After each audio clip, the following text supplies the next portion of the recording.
that truly reversed the course of government, and with three little words: we the people. We the people tell the government what to do. It doesn't tell us. We the people are the driver. The government is the car. And we decide where it should go and by what route and how fast. Almost all the world's constitutions are documents in which governments tell the people what their privileges are. Our Constitution is a document in which we the people tell the government what it is allowed to do. We the people are free. That through more and more rules and regulations and confiscatory taxes, the government was taking more of our money, more of our options, and more of our freedom. I went into politics in part to put up my hand and say, stop. I was a citizen politician, and it seemed the right thing for a citizen to do. I hope we have once again reminded people that man is not free unless government is limited. There's a clear cause and effect here that is as neat and predictable as a law of physics. As government expands, liberty contracts. The Bold Republic Radio Show is rated PG-13. Those people in favor of big government and with the mentality of a 13-year-old will be offended. And now, here's your host, Glenn Woods. You know, there are some people that, well, they have everything pretty much given to them for free, and that means that they appreciate absolutely nothing they expected now. It's the Bold Republic Radio Show, Wednesday already. I mean, boom, done. It's here. Kind of creeps up on you, didn't it? I mean, well, it does to me anyway. I still feel like I'm on a Monday here. We're on a Wednesday. And, of course, phone number, if you want to get involved in the action, this is simple to do.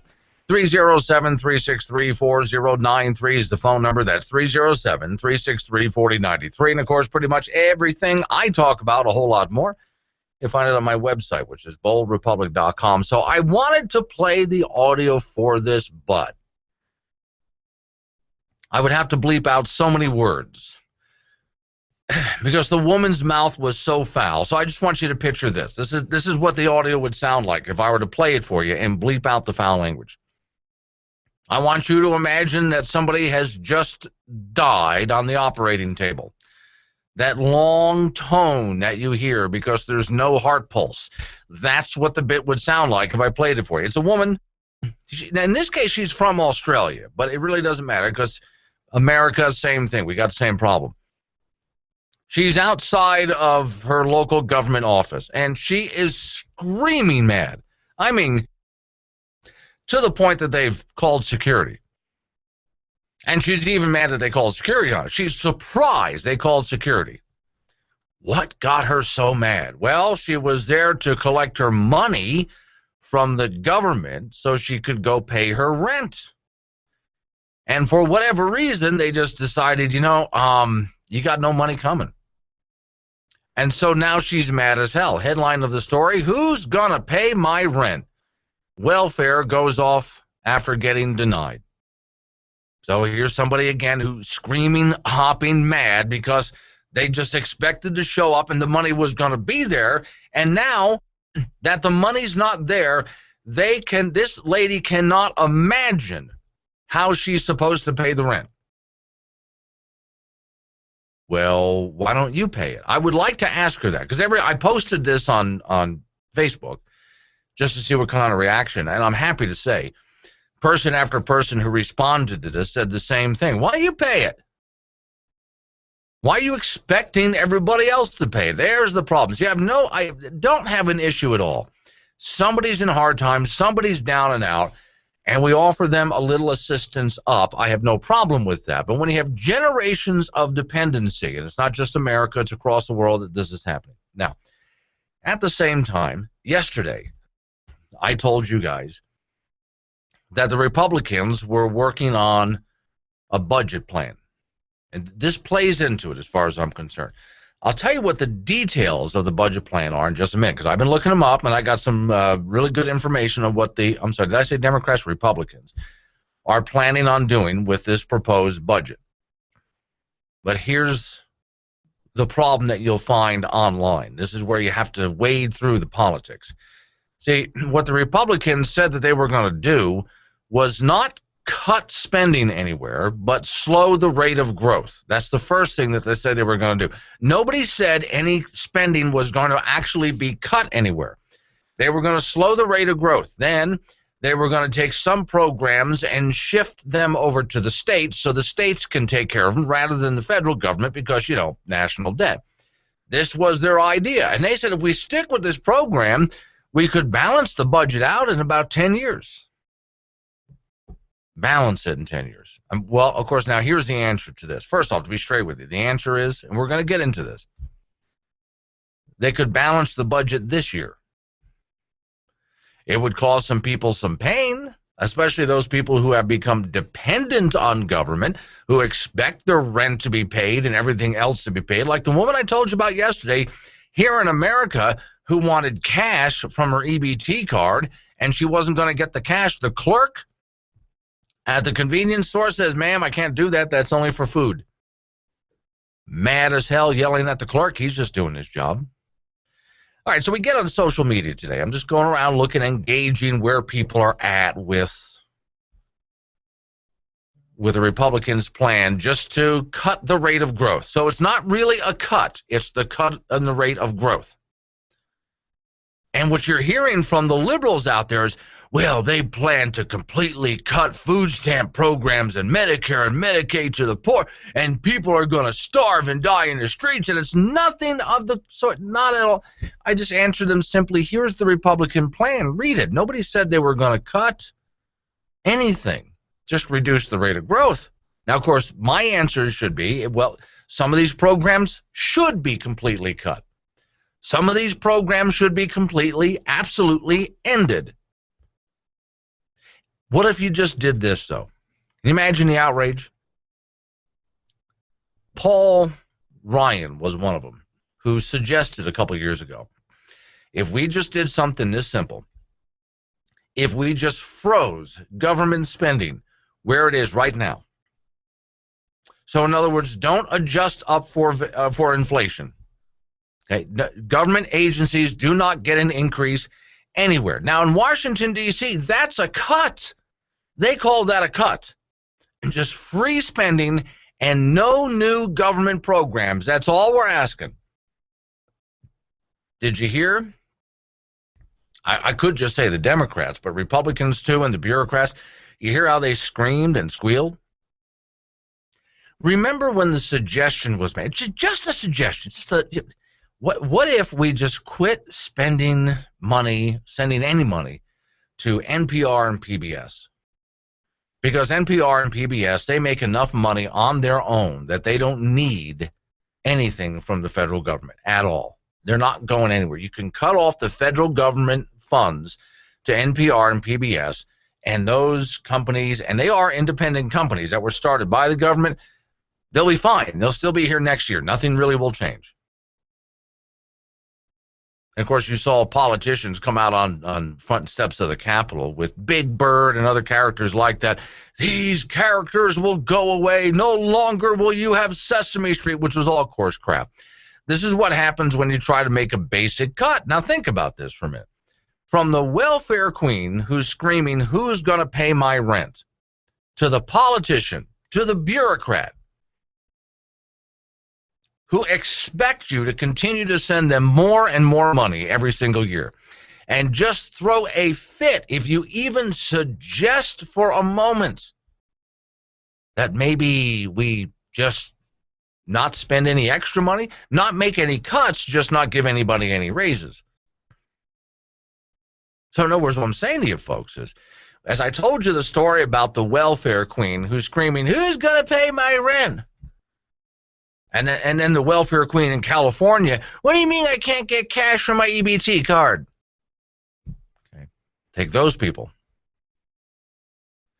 And let's compare them to the bureaucrats and politicians in government who squeal the exact same squeal when you say to them, well, next year, instead of getting a 7% raise, you're only going to get a 3% raise.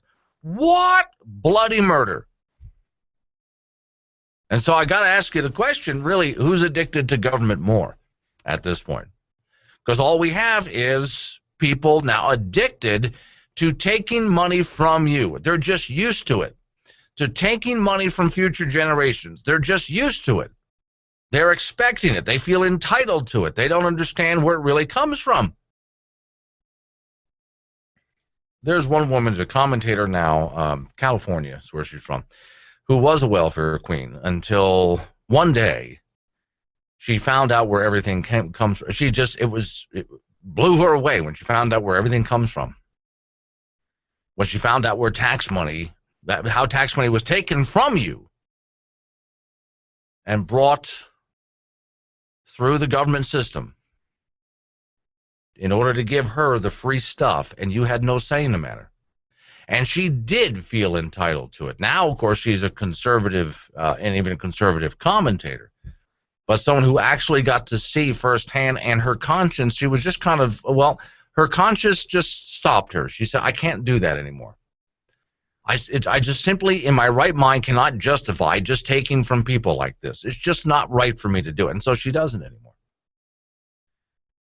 So it's not just, when you think from now on, when you think of welfare queens, don't just think of the welfare queens of the woman screaming, who's going to pay my rent, when the answer is she's supposed to be paying her rent.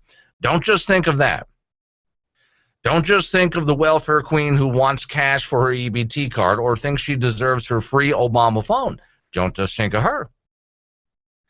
Instead, add to the list the politicians, the bureaucrats at every level of government who expect the money from you, and give anyone, holy hell, who actually wants to not even cut, just not give them their yearly raise.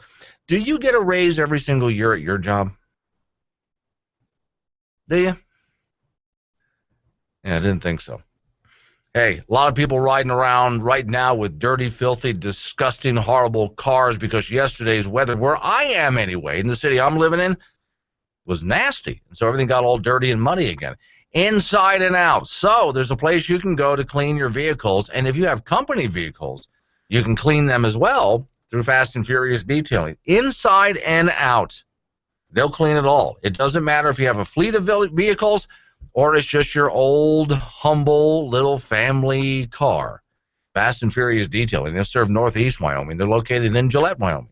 International Deadline Countdown for March 18th, 2015.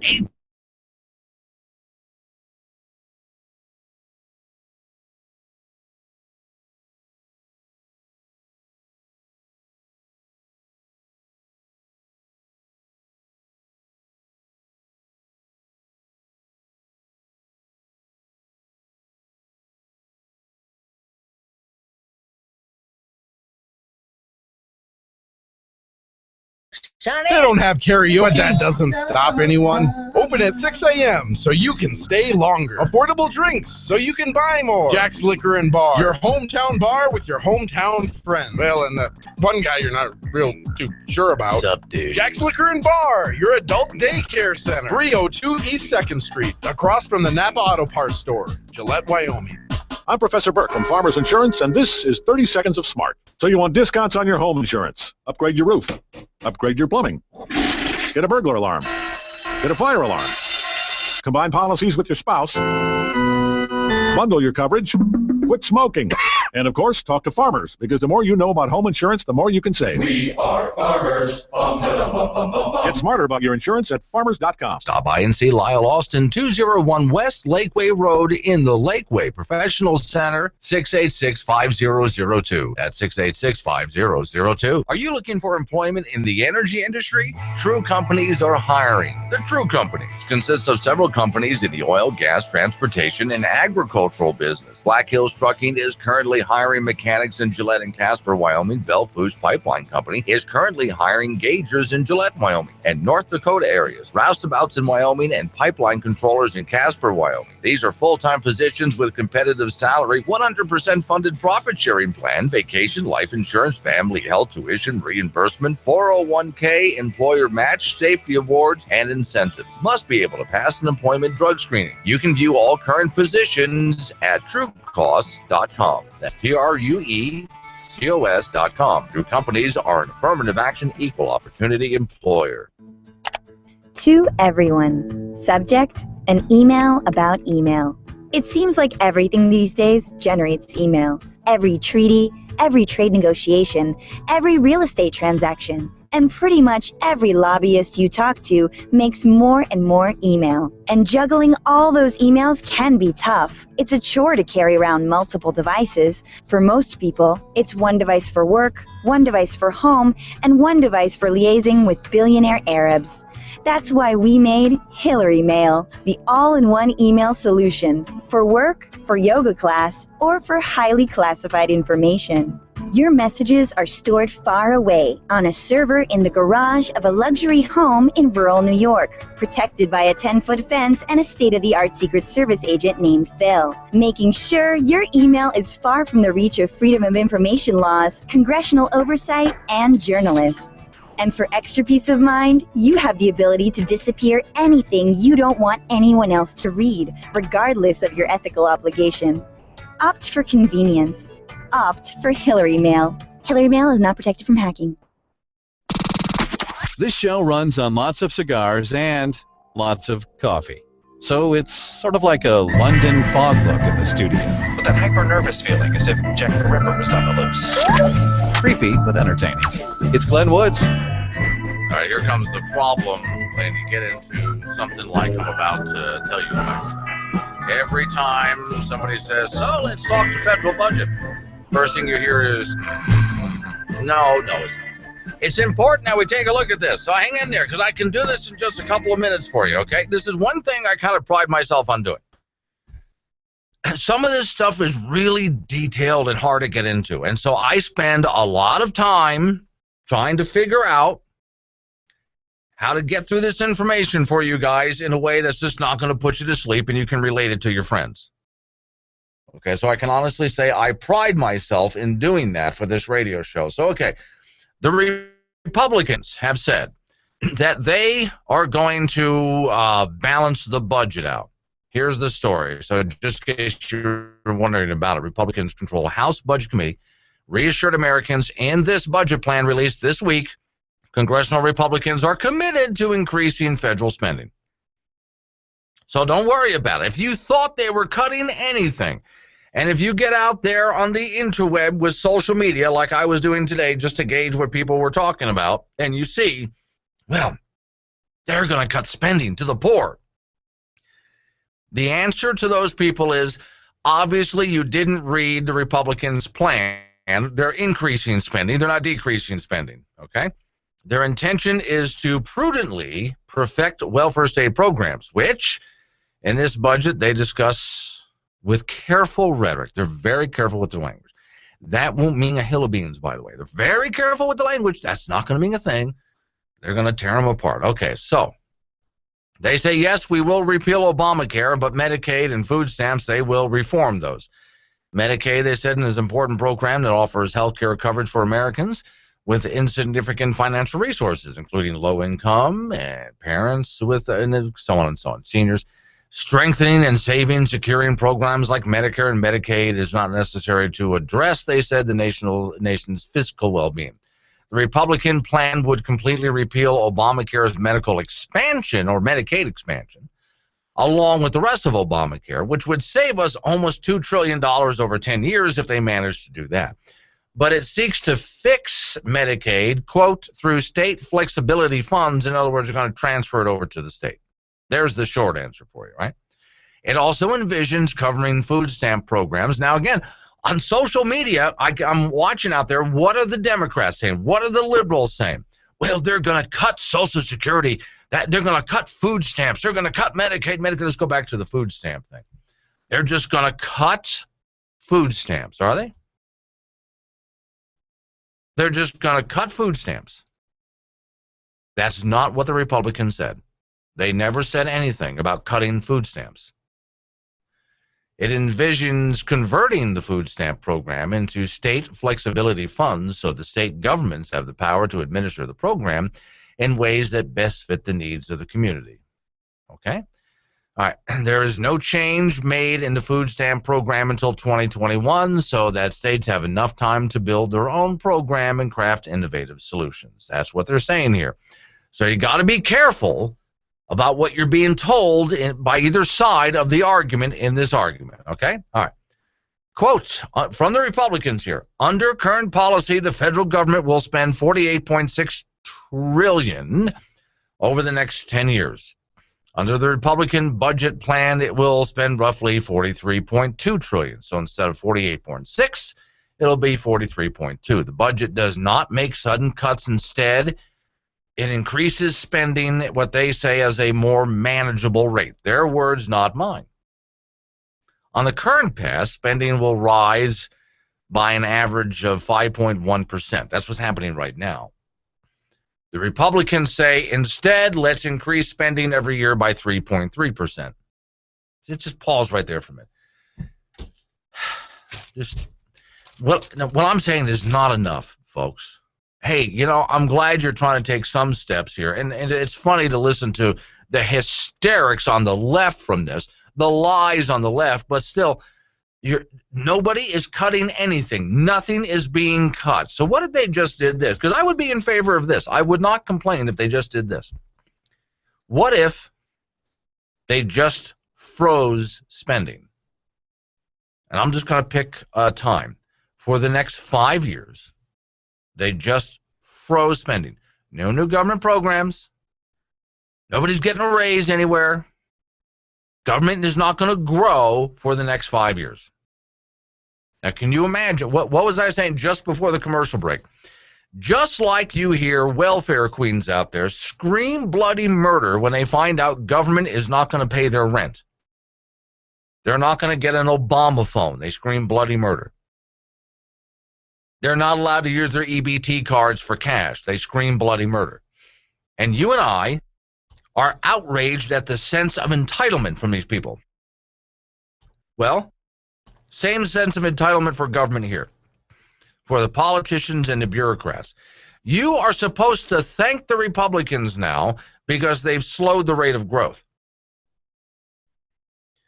Well, that is a nice look in the right direction, but you really haven't made a step yet. Now, the Republicans say this is the new platform of the congressional wing of the party Ronald Reagan once led. Now they're invoking Reagan.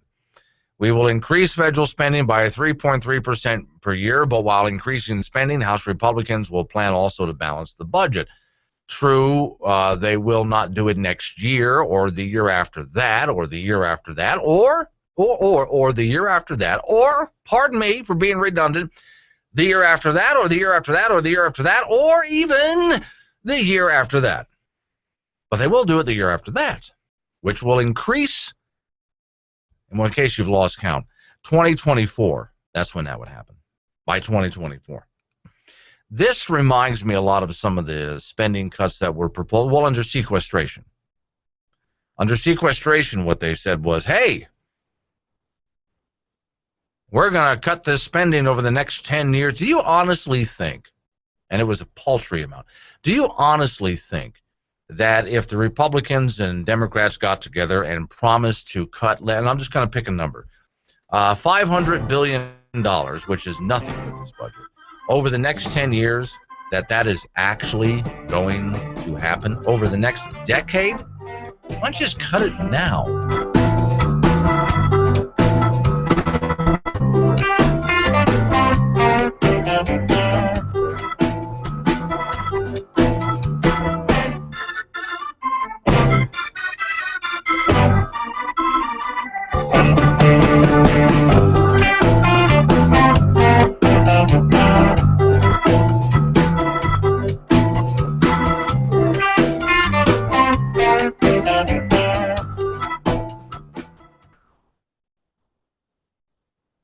We all know how much Hollywood wants to save Africa. But superstars aren't the only ones trying to wipe out global poverty. For years, NGOs and economists have been trying to find the magic fix. And Western governments have donated over $2.3 trillion in the past 60 years in the crusade to help the world's neediest people. But many people don't trust their rich governments to help poor governments. And why should they? Political strings are attached. Aid helps dictators who slaughter the very people it was meant for. So there's an alternative. Well-meaning NGOs and businesses that cut through the politics and tackle poverty head-on. But do good intentions translate? 1.3 billion people live in extreme poverty today, without basic education, enough food to eat, and access to clean water. But experts say that poverty has actually fallen over the past 30 years. And that's true in regions like Latin America and Asia. But sub-Saharan Africa has actually gotten poorer. In fact, countries in Africa make up more than 1/3 of the world's poor. But why? Foreign aid to Africa is billions of dollars every year. Clearly, there's a disconnect between economic strategy and what actually happens on the ground. The most common fix is what's called the big idea. Once you have a successful project, you just expand it, supersize it, and roll it out around the world. One size fits all. And this happens all the time.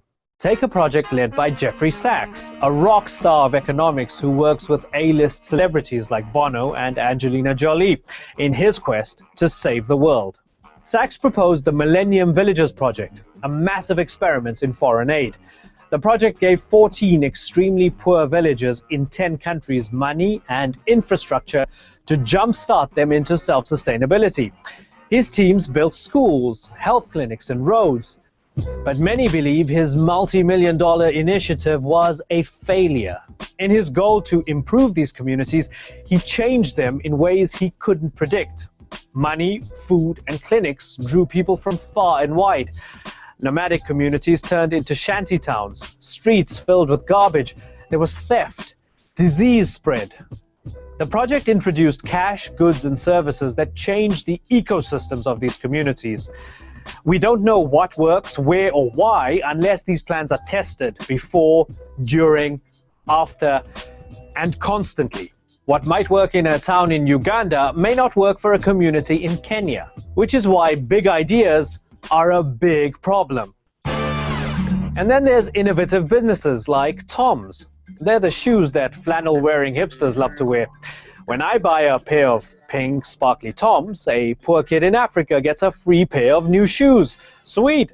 But critics say that the Tom's approach is only a band-aid. It actually destroys business for local shoemakers. And Tom's isn't the only company with this model of business. Rather than empower local people, it creates dependency and often competes with local business.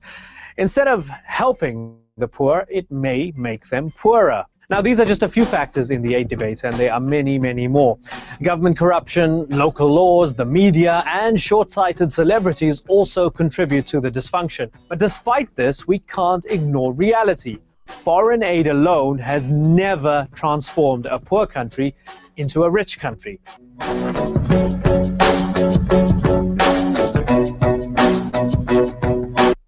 Tired of liberals' so-called reality shows that do nothing but feature embarrassing conservatives like Honey Boo Boo and hicks that live in swamps? Well, we here at American Standard Media have begun our own reality show, Hot Stars. Dude. A new reality show showing liberal life in Denver, Colorado. Dude.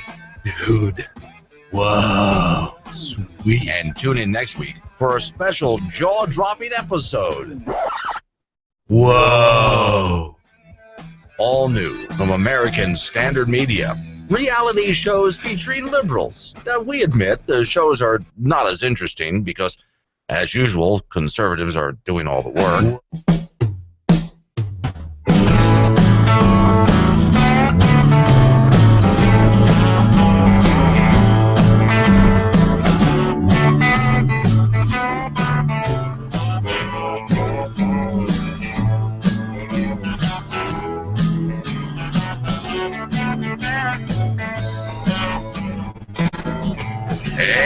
All Republic Radio Show. My name is Glenn Woods. Thanks for joining me. Have I given out the phone number? I think at the beginning of the show. Here we go. 307-363-4093 is the phone number. That's 307-363-4093. And for those watching on the video stream, how you doing? You can go ahead and just use the box to drop me messages as the show goes on, and I'll respond to them. Also, for the Spreaker geeks out there, if you follow me, I'll find you and follow you back. Leave me a message, too. Just go ahead and you know how to do that if you're using Spreaker. And for those people who are not using Spreaker, there's an easy way to do that. There's an app for the show. Just go to whatever device you put apps on. Go to your app store. Type in Bold Republic. The logo comes up. Obvious. It's free. You can listen to the show whenever you want to listen to the show. So, okay. One more thing on welfare. Now, this is from watchdog.org. House Committee passed welfare ATM bill following watchdog.org expose. So here's the story from Denver, Colorado. House Business, Labor, Economics, Workforce Development Committee, it's a mouthful, unanimously passed a bill designed to block the ATM welfare withdrawals at strip bars, liquor stores, pot dispensaries, casinos, after a series of watchdog stories. All right, now, let's just stop right there. First off, congratulations to watchdog.org. How the hell is that a tongue twister for me? So, great. I'm glad they did that. Here's the problem, though, because it's a much bigger problem. Okay, so they cannot go straight into a strip club or into a pot store and just draw out. Fine. That doesn't mean they're not going to do it some other way. So there's a grocery store just up the block. You see where I'm going with this. You're just going to go somewhere else. They're going to draw the money out. Nothing's going to change here. It just means they have to walk a little further up the road to get the money to go back to the strip club or a pot store or whatever. We're giving them free money.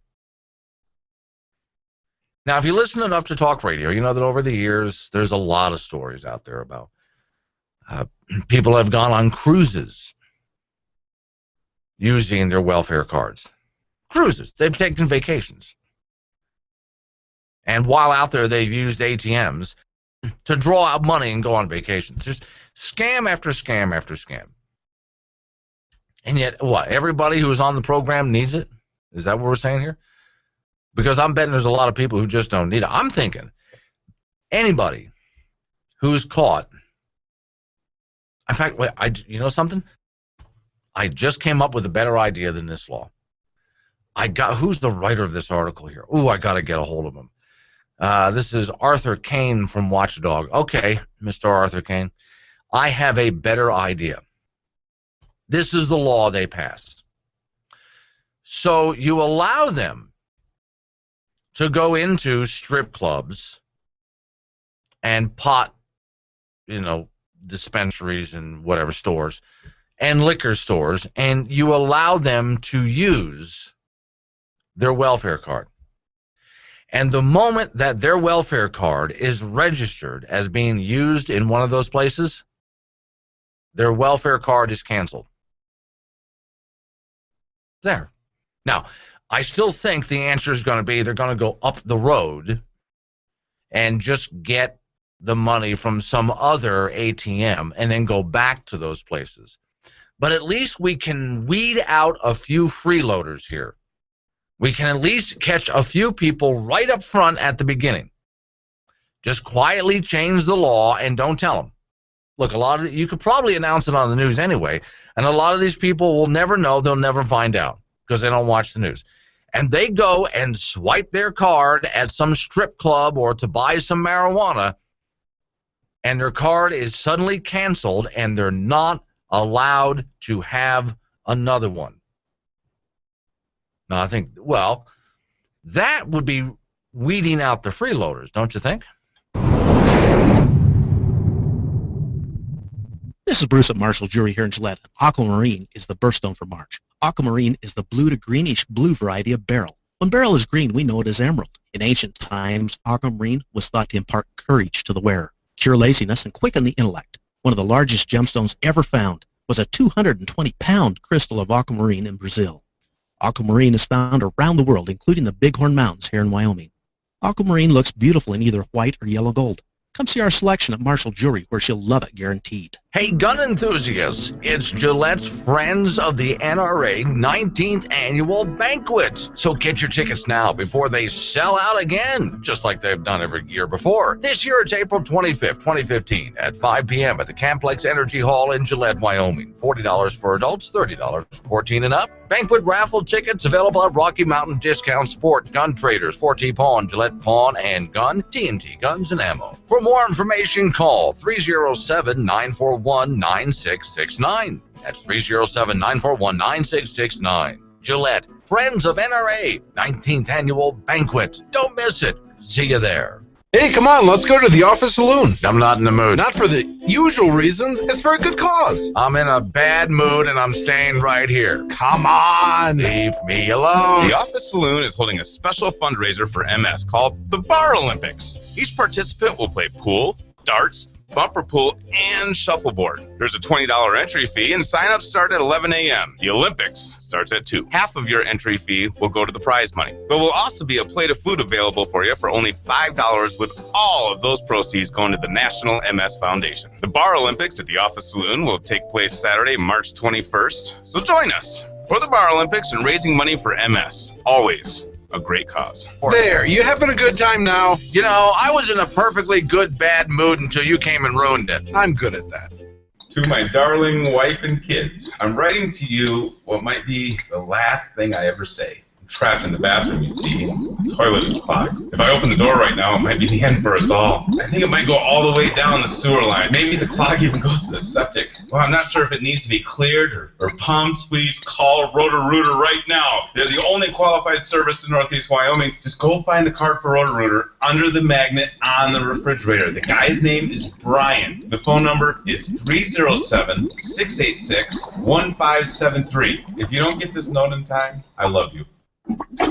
So what's the matter, Senator? Flushing all that taxpayer money down the toilet, clogging up the drain again? And how? And nothing works when the money don't flow. And I bet flushing all that Chinese money really clogs the pipes. Oh, with interest. Yeah, Chinese money's the worst. Well, Senator, to keep that money flowing, why not try this new pipe cleaner? It's called Debt Bomb. Debt Bomb? Yes, Debt Bomb, Senator. With all the pressure building up in the pipes from all that money you're flushing down the toilet, well, there's just simply no flow. You need something to clear the clog. But don't worry, the pressure will eventually build up that you can just shove Debt Bomb into the toilet and everything blows sky high.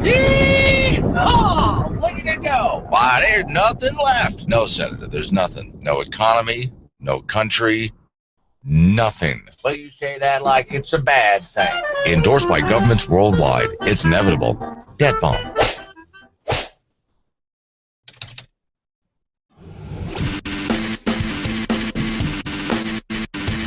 What's a good cup of coffee if you can't spit it across the dashboard now and then, right? Oh, yeah, and ruin a good work shirt. Sure, burn the hell out of your inner thighs. We know what you need, though, in a radio program. Irreverent but honest, and tastefully tacky. It's Glenn Woods. So it's tax time. Sorry about that. I hate to bring that up. Now, before I get into this next one, remember I'm a proponent of something called fair tax. Look it up, fairtax.org, which means this nonsense that we're going through right now with tax time simply wouldn't exist anymore, because instead we would just pay a retail sales tax, which does not, if you read fair tax, increase the cost of products at the stores. What's a $50 pair of shoes is still a $50 pair of shoes. It just means that without it, so the tax is embedded. Put it to you this way: when you purchase a $50 pair of shoes right now, about 27% of the cost is embedded taxes from your federal government and your state governments. Think about that. So with the fair tax, $50 pair of shoes is still a $50 pair of shoes. We just moved all the taxes to the end of the process. So you're not going to have to sit down and figure out your taxes. You're not going to have to go and figure out also your Obamacare taxes, things like that. It just wouldn't matter. Everything's a national sales tax. No paperwork involved. I was just given this is the piece of paper. If you hear me with paper, somebody gave it to me. I was just given something that is really disturbing regarding Obamacare. But hold on, Christine is hanging on the phone, and she has an idea how to cut food stamps. What you got for us, Christine? Howdy, everybody. So you know the WIC program. The WIC program, you go into the store and you see on the shelves the little pink tag that's a WIC item. And you can only get so many, whatever those items are that's allowed by the WIC program. Right. Well, with the food stamp program, they can buy anything in the grocery store except, of course, toilet paper and paper items and things like that. Right. But I would like to know, why do we, the taxpayers, have to pay for pop and candy and junk food and potato chips and all that stuff? And there's SKU codes and barcodes that you would think that certain categories could be shut off, that those are not eligible as food stamp items. Sure. And, you know, I would imagine that would cut a third to two, maybe even half of what we're spending on food stamps. There's a guy that I brought this idea to a congressperson and a couple legislative people, and their response to me was, well, we tried to do that. However, the lobbyists for convenience stores and for Pepsi and for Coke and for these other products are all lobbying, saying that you're going to cut into our profits if you cut those items out of the food stamp program. Why not just... Exactly. Yeah, so did you tell them just boo-hoo, tell the lobbyists to get stuffed? I told him, I said, look, if I can't afford to buy a 12-pack of pop and I can't have chips and I have to eat hamburger and hot dogs and macaroni because I'm paying for somebody else to have those things, how do you consider that fair? And then the other thing I want to say about it, too, while I have your attention, is there's another piece to the puzzle. The people that are working in the food stamp office that are approving and denying the paperwork. I had a friend who owned a little farm. They bought a brand new Harley Davidson Sportster motorcycle, and they wrote it off as farm equipment. And when they were asked, why are you writing this off as farm equipment, they said, we use that to herd our sheep. Sure. Of course. So where's the accountability in the person that's processing the paperwork? Yeah. Okay. And obviously not. And the whole thing with the lobbyists that you just told us, what kills me about the lobbyists is if you had a good representative standing in front of you, they would have known as soon as the lobbyists show up, you just tell them to get stuffed and get lost. I don't care how many people show up and say you're hurting our industries. We got to put a stop to it. I'll get off the air now. All right. Thanks for calling. These people don't know how to say no. No, they don't know how to say no. Is that the problem? Okay, so someone's using their food stamps, which is not even stamp. I remember back in the days when it was actually stamps in a book, but they're not using food stamps anymore. No, instead it's a card that you go in and you swipe. And Christine's absolutely right. I was about to tell her, but she wanted to finish her story. That I covered on this show one time a guy who had taken a picture, unbeknownst to the person in front of him in line. He was at a grocery store, and the person in front of him was buying like steak and lobster and things like that. And he was able not just to take a picture of the items, but the receipt as well. And it was paid for with an EBT card. Now, he, on the other hand, took a picture of what was in his basket, and yeah, it was a lot of mac and cheese and things like that. Because he's actually living off of what he earns, not mooching off of the rest of society. Could you shut those things off? Yes, you can. But Christine just told you there. But this is what politicians will tell you. Well, you know, the lobbyists show up. Well, you see, if you were doing your job as a politician. Well, see, we have a sign on our door here at American Standard Media that this is a suicide bomber-free zone. That's what keeps suicide bombers out of our offices, because the sign is there. How about a lobbyist-free zone? No lobbyists allowed in the office of Congressman so-and-so. Let's do that. How about that?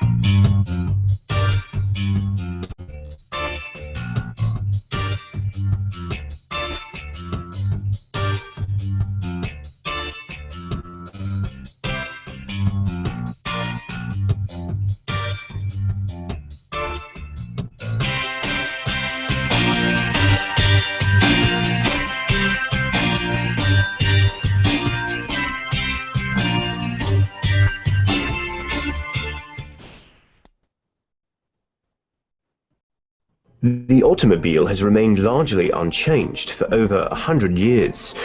Introducing Apple Car. What you first notice when you sit in Apple Car is that there's no wheel or pedals. Siri does all the driving for you by using Apple Maps to take the most efficient route every time. You'll be gliding through back streets with all the ease of an Apple lawyer gliding through corporate tax loopholes. Siri, take me to Cupertino. Now driving you to the bottom of Lake Superior.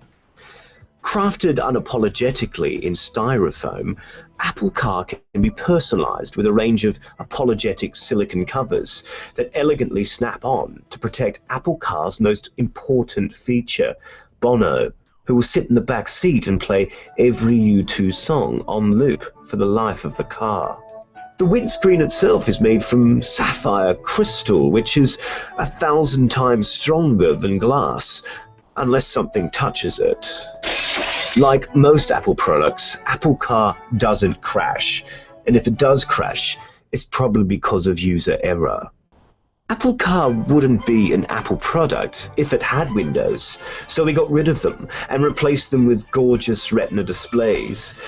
When it comes to looking at your surroundings, the passenger is always in the driver's seat. If you're driving around Silicon Valley and you don't want to see homeless people, simply swipe them away. Oh look, a harmonious multiracial picnic. That's nice. Apple Car is fully electric, and with Apple's Craptic engine, it can drive continuously for 24 minutes a day on a single charge. And there's enough onboard storage to hide as many Chinese workers that have committed suicide during the assembly of the car, which is 4. And that's 3 more than any other car. Apple Car represents the most important, most magical, most revolutionary, and genuinely exciting automotive industry innovation since the built-in iPhone charger.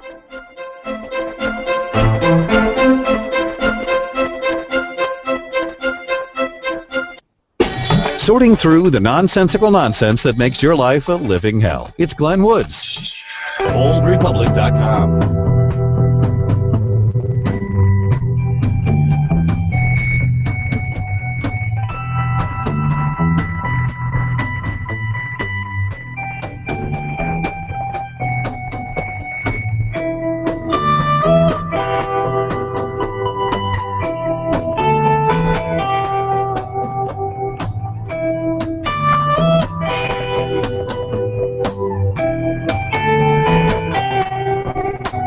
It's the Bold Republic Radio Show. My name's Glenn Woods. Thanks for joining me.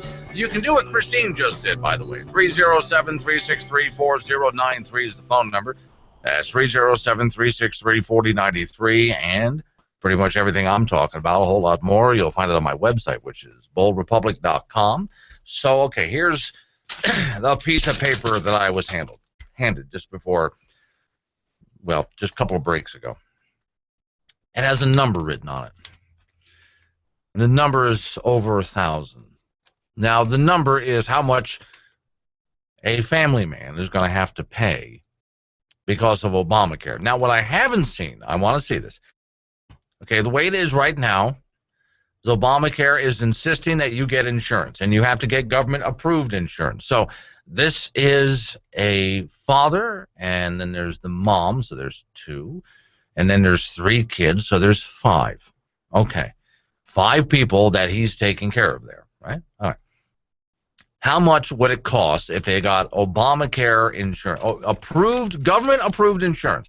How much do you think he would have to pay a year for that insurance? Because I know couples, 2 people, who are paying like $1,200 to $1,500 a month, which is a house payment, because they want you to cover every little thing on your insurance. So being a business owner, you would think, well, he has enough money. He has plenty of money. He can do this. He's got loads of money. He owns a business.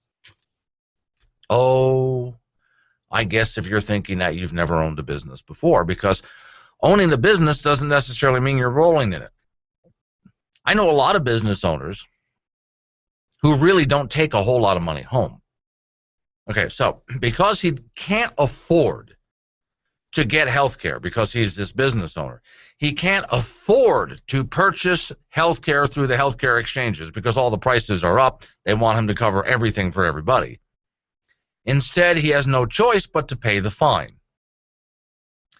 The fine is $1,478.63. Now, that is still a whole lot less than it would have cost to insure the family. A lot less. But still, think about it. If he doesn't have the money to buy insurance for his family, then how does he have $1,478.63? And the answer is he doesn't. Now, how in the world do they calculate this? This is it gets interesting and disgusting at the same time. Here's what I mean. When they run the calculations, it's not based on how much money he takes home. It's how much money the business makes. Now, if you know anything about running the business, you know anything about owning the business, let's say you owned a business that made $1 million a year. So, a lot of people would think $1 million a year, well, the guy's doing great. He's rolling in it. No, that's how much the business takes in. Now, let's take out rent, utilities, insurance on the business. You got to pay your employees, the cost of materials, on and on and on and on the list goes. Taxes are going to kill you. They really are.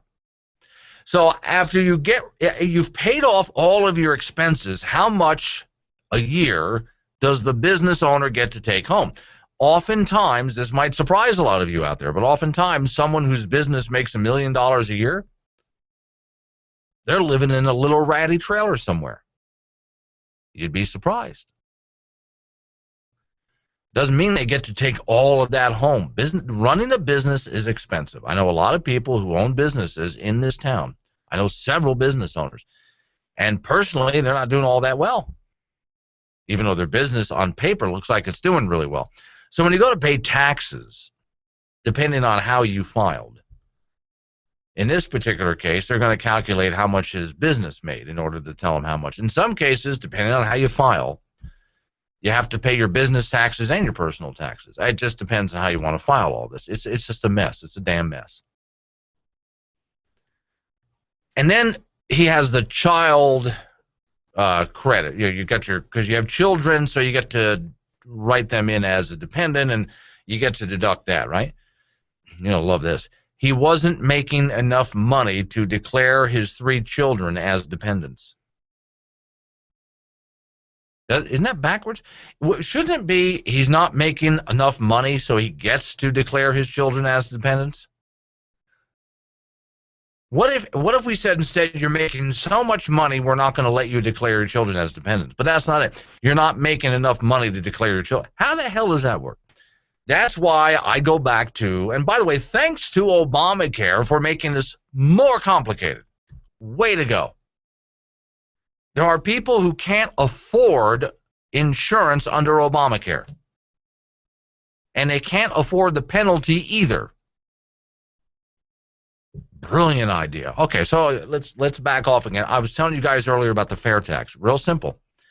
Fairtax.org, look it up. The entire tax code, we get rid of the IRS. The entire tax code is 136 pages long, last I looked at it.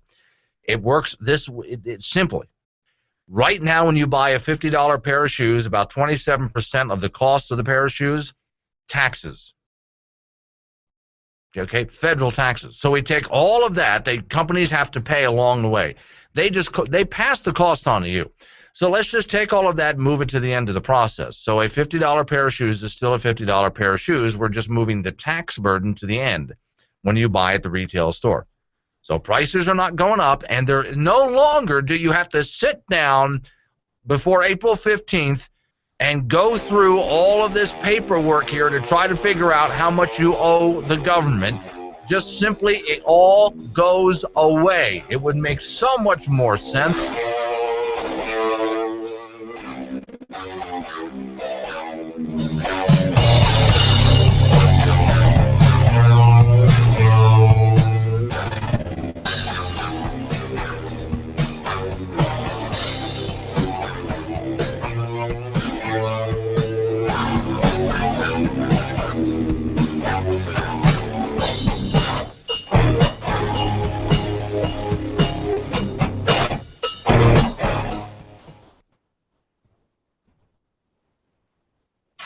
The United States and Iran don't agree on much, but there's one thing both countries see eye to eye on. ISIS has got to go.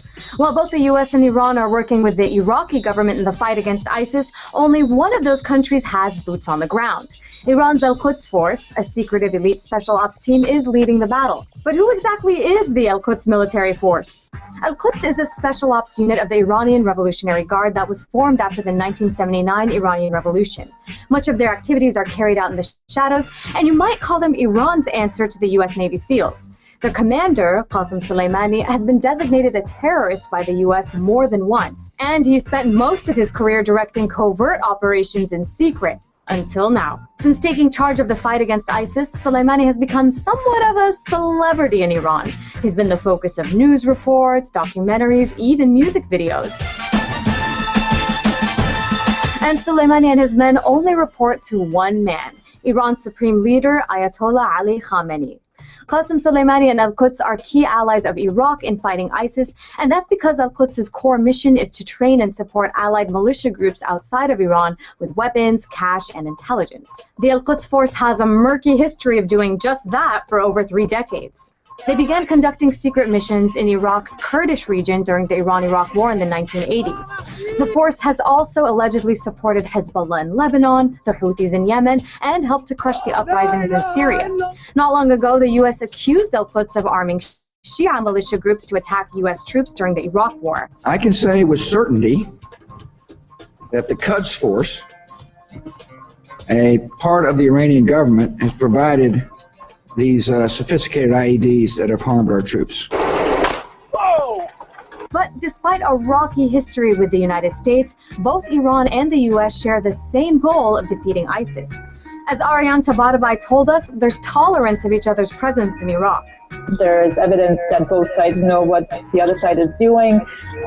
Every time there have been reports of Iran doing something or the U.S. doing something, somebody in the other administration has come out and said, well, yes, we are aware of this. So there seems to be some level of tactical cooperation as opposed to strategic cooperation. So why are Iran's elite forces on the front lines of the battle against ISIS? Well, to Iran, ISIS is a very real and direct threat. It makes Iranians a bit worried. So I think that is also part of the reason why the Quds forces are so present, and General Soleimani is running around Iraq taking selfies is partly to appease the domestic audience back home. So what does Iran's presence in Iraq mean? As the United States retrains the Iraqi army to combat ISIS, the Iraqi government is looking for any additional help it can get. And that means Iraq is becoming more dependent on Iran and Iranian-trained militias, which only strengthens Iran's influence in the region.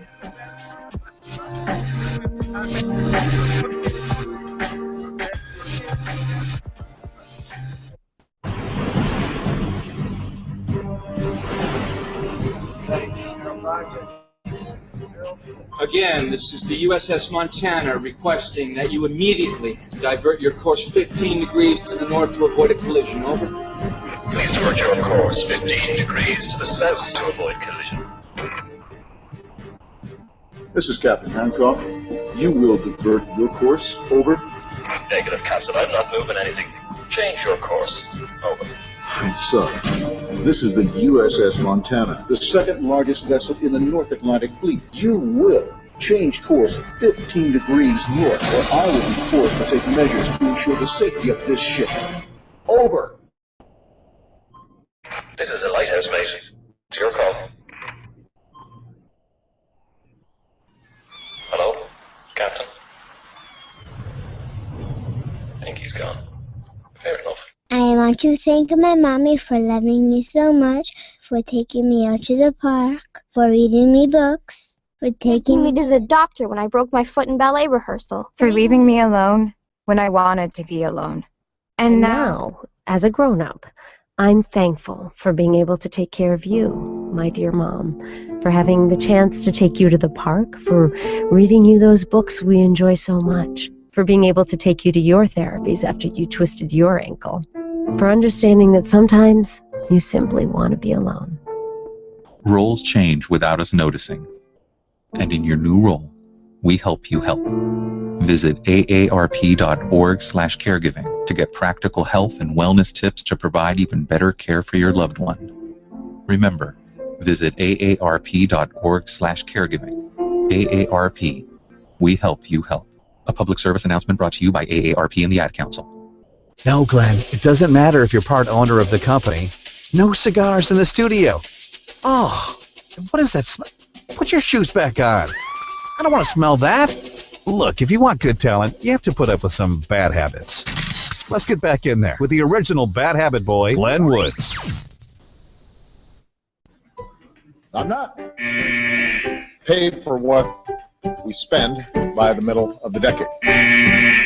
If you like your doctor, you will be able to keep your doctor, period. If you've got health insurance, you like your doctor, you like your plan, you can keep your doctor, you can keep your plan. No matter what you've heard, if you like your doctor or health care plan, you can keep it.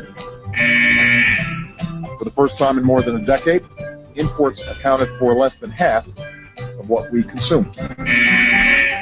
Job growth was the weakest of any economic expansion between 2001 and 2008 since World War II. I don't want to run auto companies. I don't want to run banks. I think we can get a lot of work done fast. When I met with the governors, all of them have projects that are shovel-ready. Shovel-ready was not as shovel-ready as we expected. I would convene a continuous advisory meeting with not just Democrats but Republicans, specifically on national security issues, because there is a long tradition that our differences in foreign policy should end at the water's edge. Irreverent, but honest and tastefully tacky somehow. Here comes another hour of insensitivity training with Glenn Woods. So, let me get this straight. The most transparent administration ever, huh? You sure you want to go with that? You're sticking with that story. Is that what you're telling me?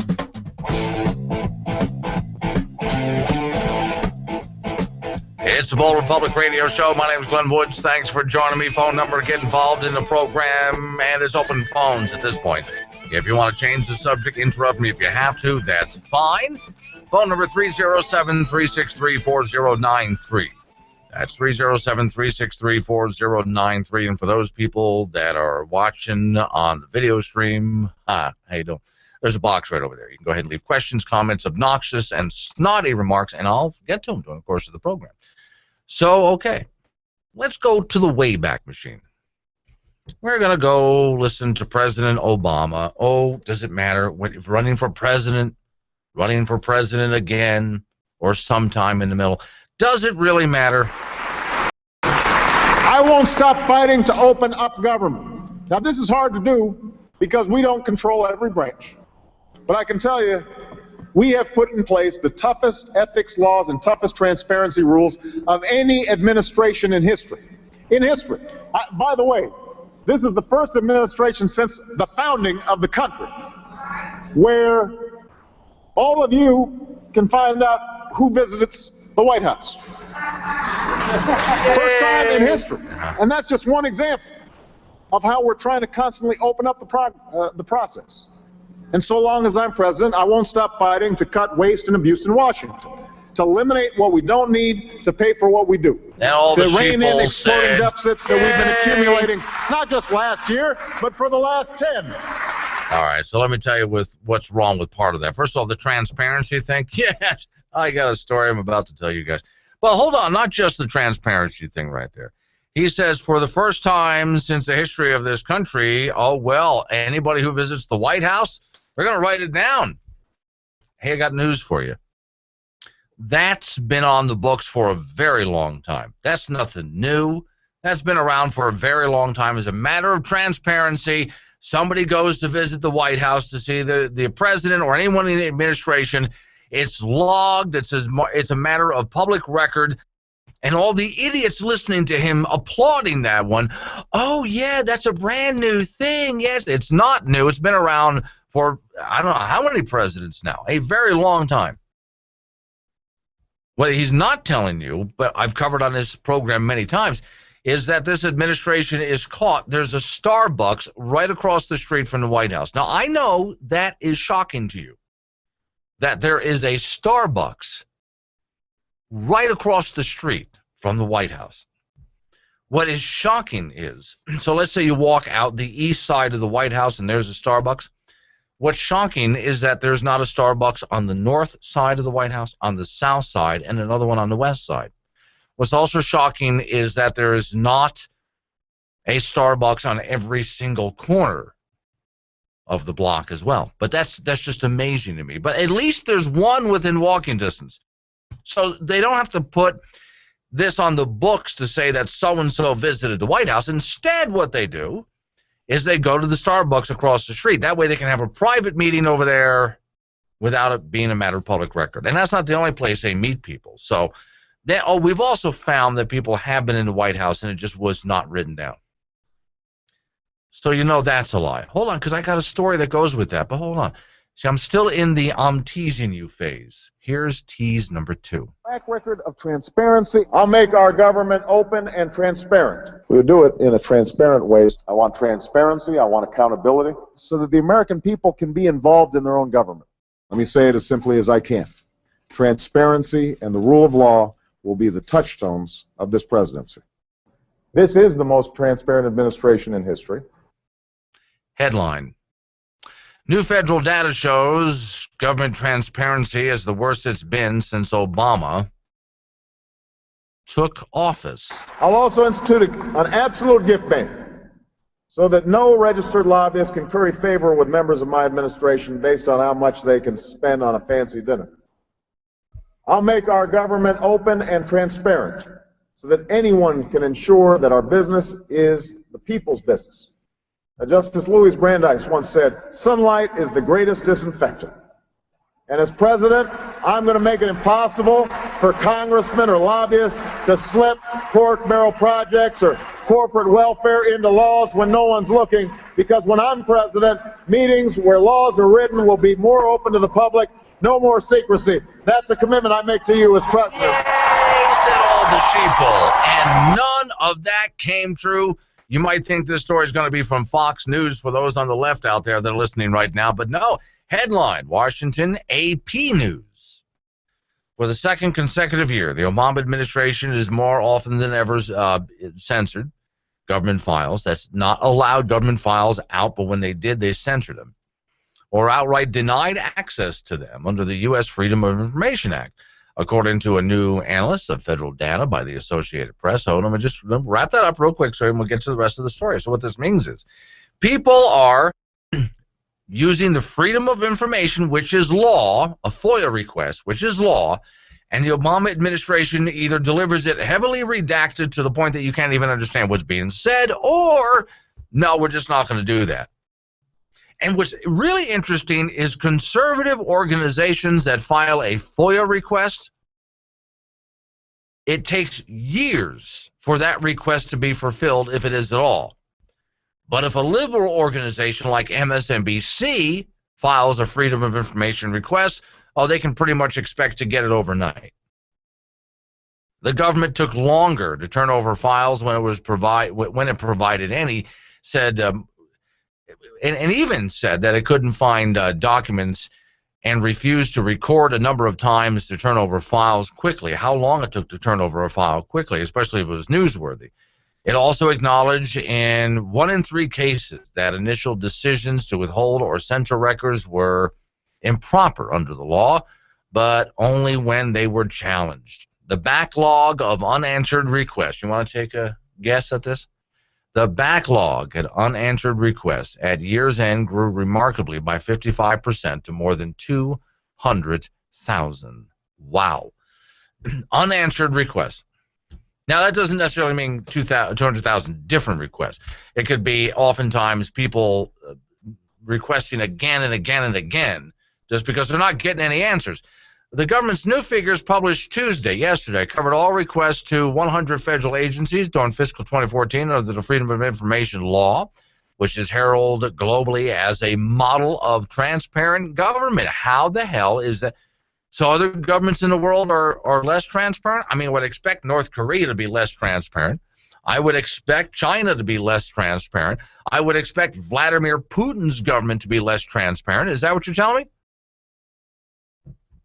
No, I'm just trying to figure out where's the transparent. And let's not forget, we have things like the IRS scandal. Oh, my email that was lost, and the server, that was destroyed.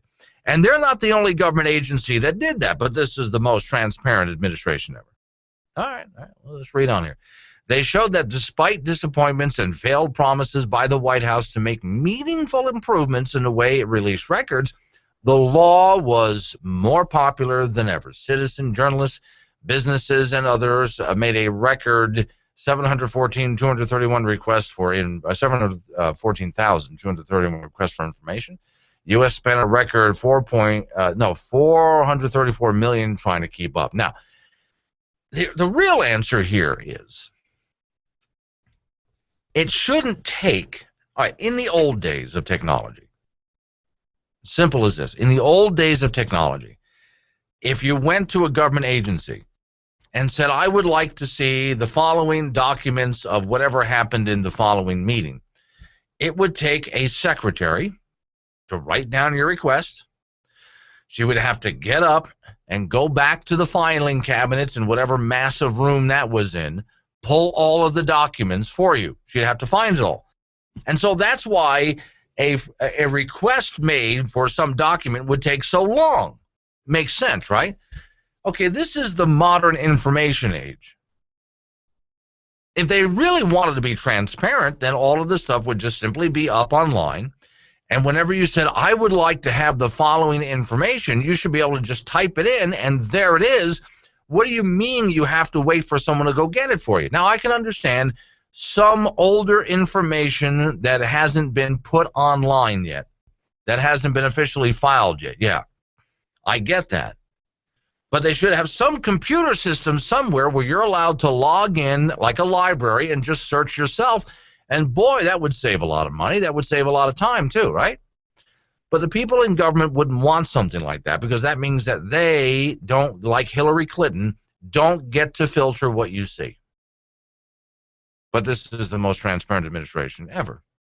Government responded to 647,000 requests, a 4% decrease over the previous year.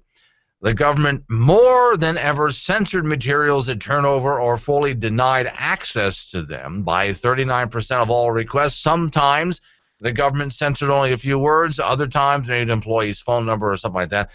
Other times, you get an entire page where they just blacked out the whole page. Okay. On other occasions, the government said it couldn't find records. Now, you want to guess how many times they said they couldn't find something? 215,584 times last year. A person refused to pay for copies. The government wouldn't turn it over, but that's supposed to be unreasonable and improper.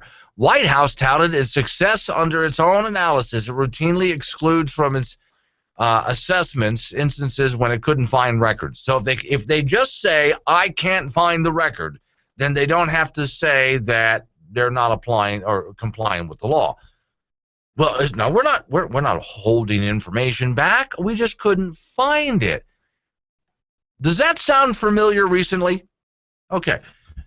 Hillary Clinton, we just want a piece of paper that shows, because she's supposed to sign a piece of paper on the way out, that she turned over everything, all of it.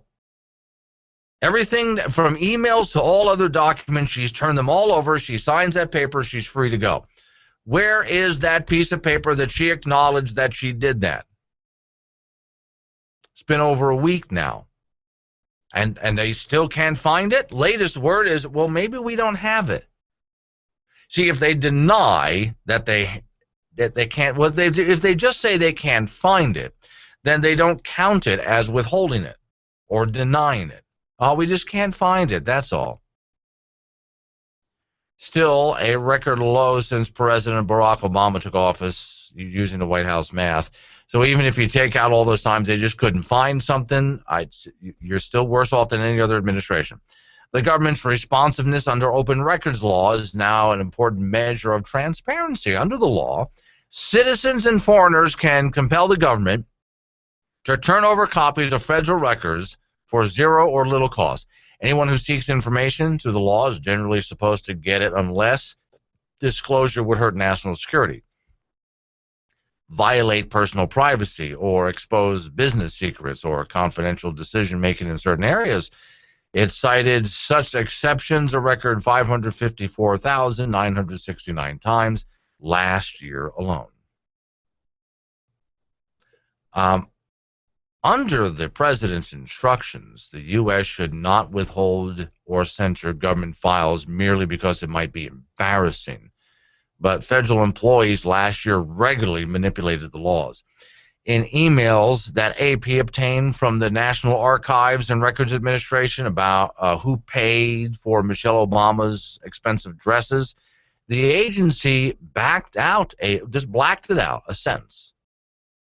Under part of the law intended to shield personal private information, such as Social Security numbers, phone numbers, home addresses, how much she spent for the dress.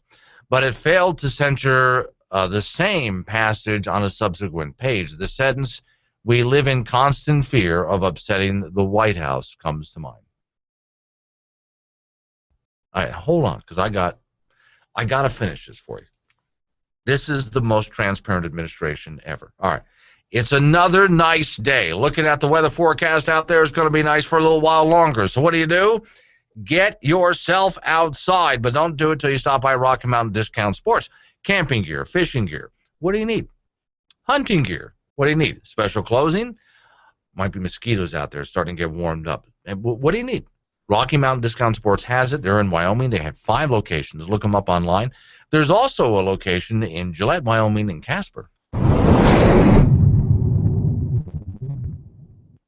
Hey, gun enthusiasts, it's Gillette's Friends of the NRA 19th Annual Banquet. So get your tickets now before they sell out again, just like they've done every year before. This year it's April 25th, 2015 at 5 p.m. at the Camplex Energy Hall in Gillette, Wyoming. $40 for adults, $30 for 14 and up. Banquet raffle tickets available at Rocky Mountain Discount Sport, Gun Traders, 4T Pawn, Gillette Pawn and Gun, TNT Guns and Ammo. For more information, call 307-941-9669. That's 307-941-9669. Gillette, Friends of NRA, 19th Annual Banquet. Don't miss it. See you there. You could either spend $100 getting your phone fixed, or you could go ahead and spend $400 to replace it. At Selectel Wireless and Gillette, we fix phones. Most generally, what breaks is the digitizer or the LCD. This is from being dropped, being smashed, thrown against the wall. No, seriously, 9 times out of 10, people throw their phones. Well, we can fix that too. Save money, fix it, don't replace it. Come see us at Selectel Wireless, next to Office Depot in Gillette, Wyoming. But if you do need a new phone, we have those too. So over in that corner, we have 3 guys talking about Bigfoot. Over there, they're talking about the game that's on the TV above their heads. That table, I've lost track of what they were talking about a long time ago, but the conversation keeps getting louder. Then someone puts their favorite song in the jukebox, and here comes that guy who thinks he can dance, but he can't dance, but he thinks he can. Nobody really cares that he can. In a moment, I'm going to walk over to their giant humidor and pick out a nice stogie. They have great cigars in a huge humidor. Pat's Liquor, where if you haven't made friends, then you haven't been there more than 2 minutes. Give it another minute and make some friends at Pat's Liquor. 600 South Douglas Highway, Gillette, Wyoming, right next to Wells Fargo Bank. Happy hour, 4:30 till 7. Debunking net neutrality. So net neutrality actually stifles innovation and choice by preventing companies from offering different types of business models. Net neutrality also prevents ISPs, or internet service providers, from charging more for services that cost them more. The reason that Comcast wants to charge Netflix more is because Netflix uses a disproportionate amount of its bandwidth. Basically, net neutrality solves a problem that doesn't actually exist. The internet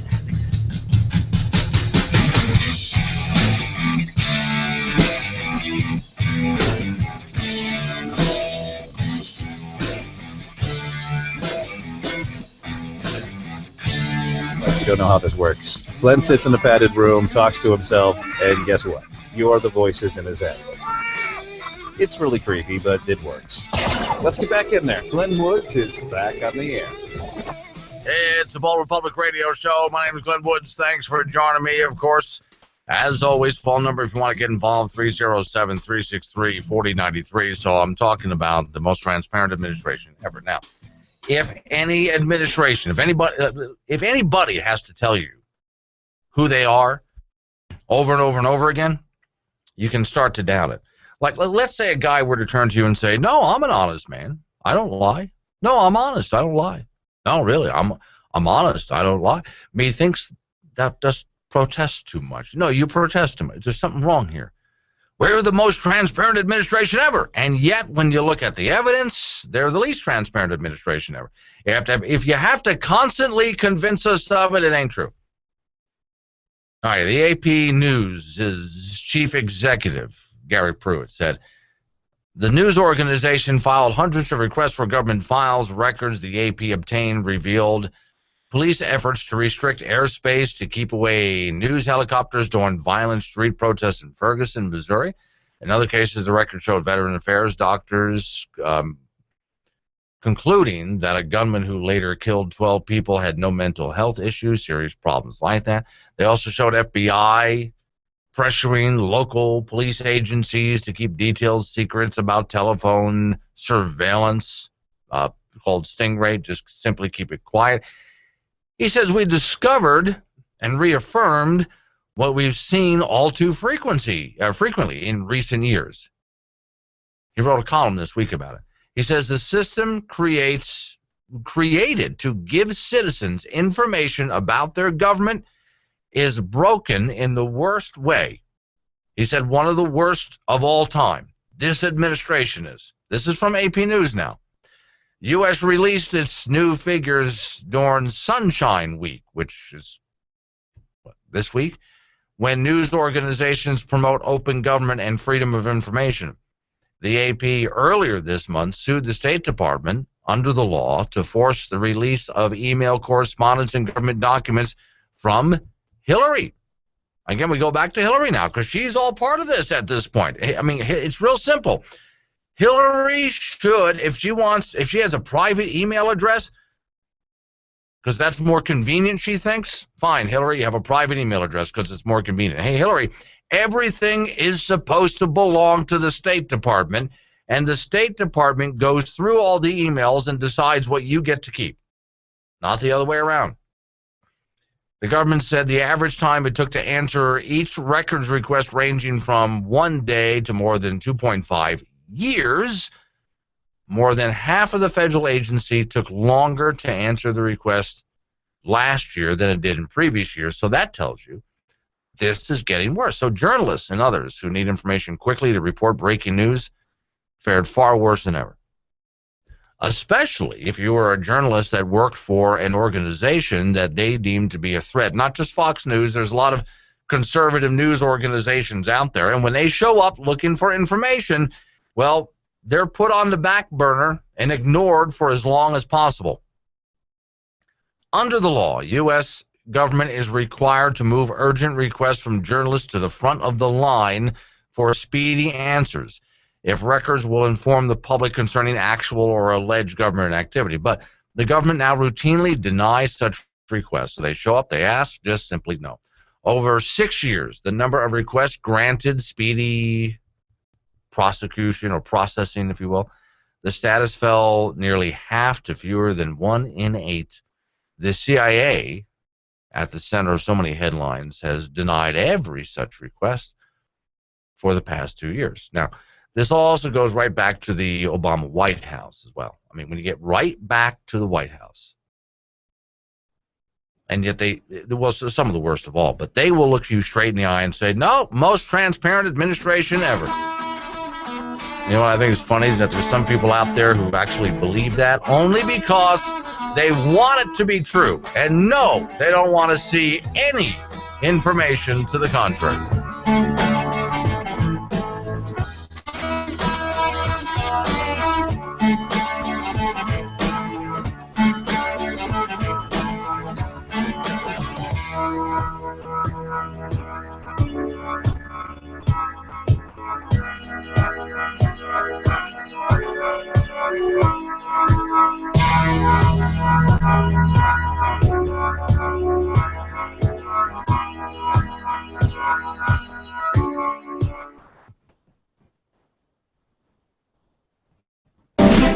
North Korea. It's one of the world's most extreme dictatorships with a cult of personality that Muammar Gaddafi could have only dreamed of. It's also the most secretive and mysterious. But who really calls the shots in North Korea? Is Kim Jong-un the be-all end-all power? Or are there others behind the scenes? The truth is, no one really ever knows the true state of play in North Korea.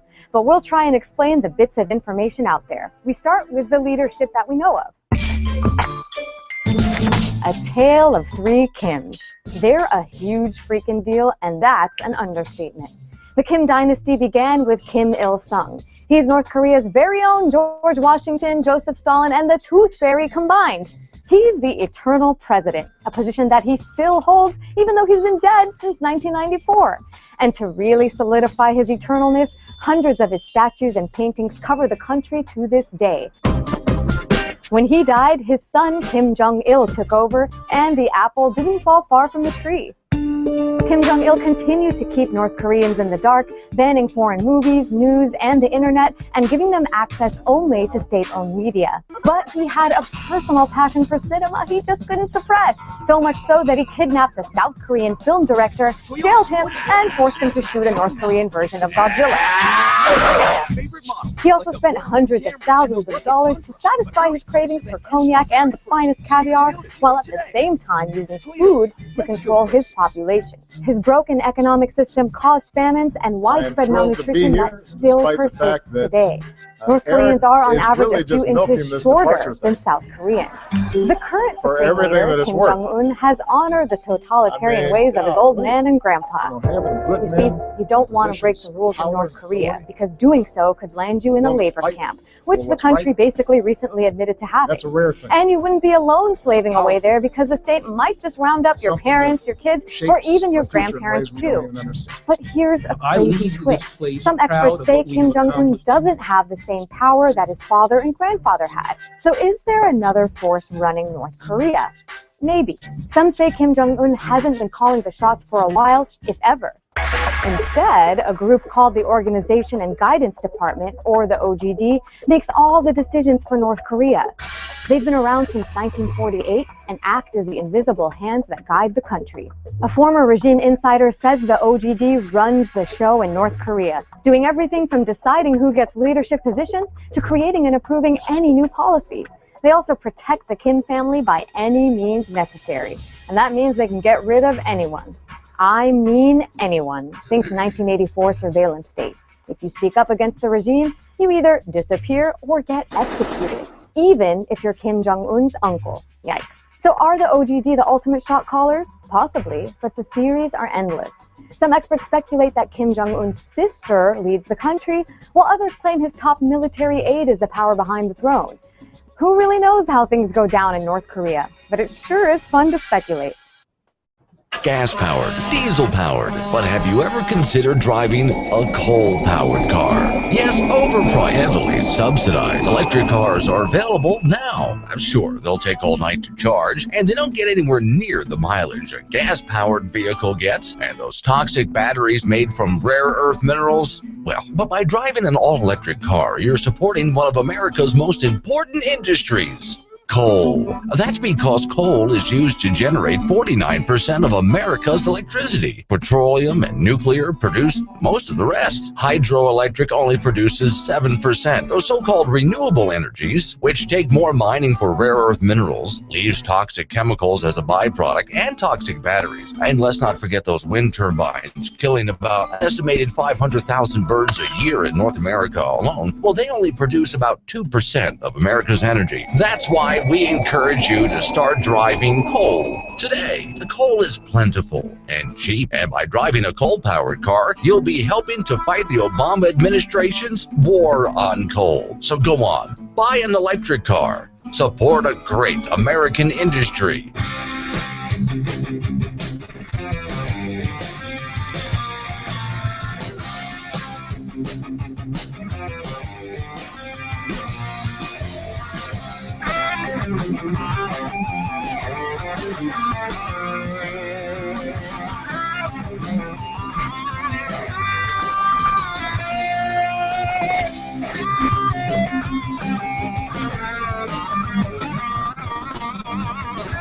Well, it didn't take him long to throw out the race card in this one. You knew it was going to happen sooner or later. It's the Bold Republic Radio Show. My name is Glenn Woods. Thanks for joining me.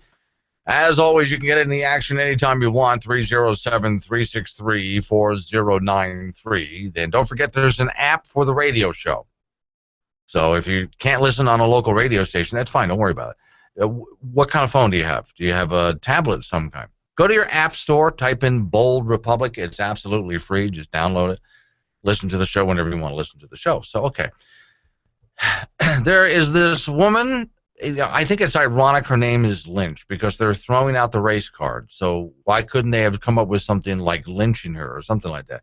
Once again, AP News, second-ranking Senate Democrat on Wednesday accused the Republicans of putting the president's attorney general nominee in the back of the bus by delaying her confirmation. Senator Durbin of Illinois made the comments on the Senate floor as he criticized the Republicans over its handling of Loretta Lynch's nomination. So here's the problem.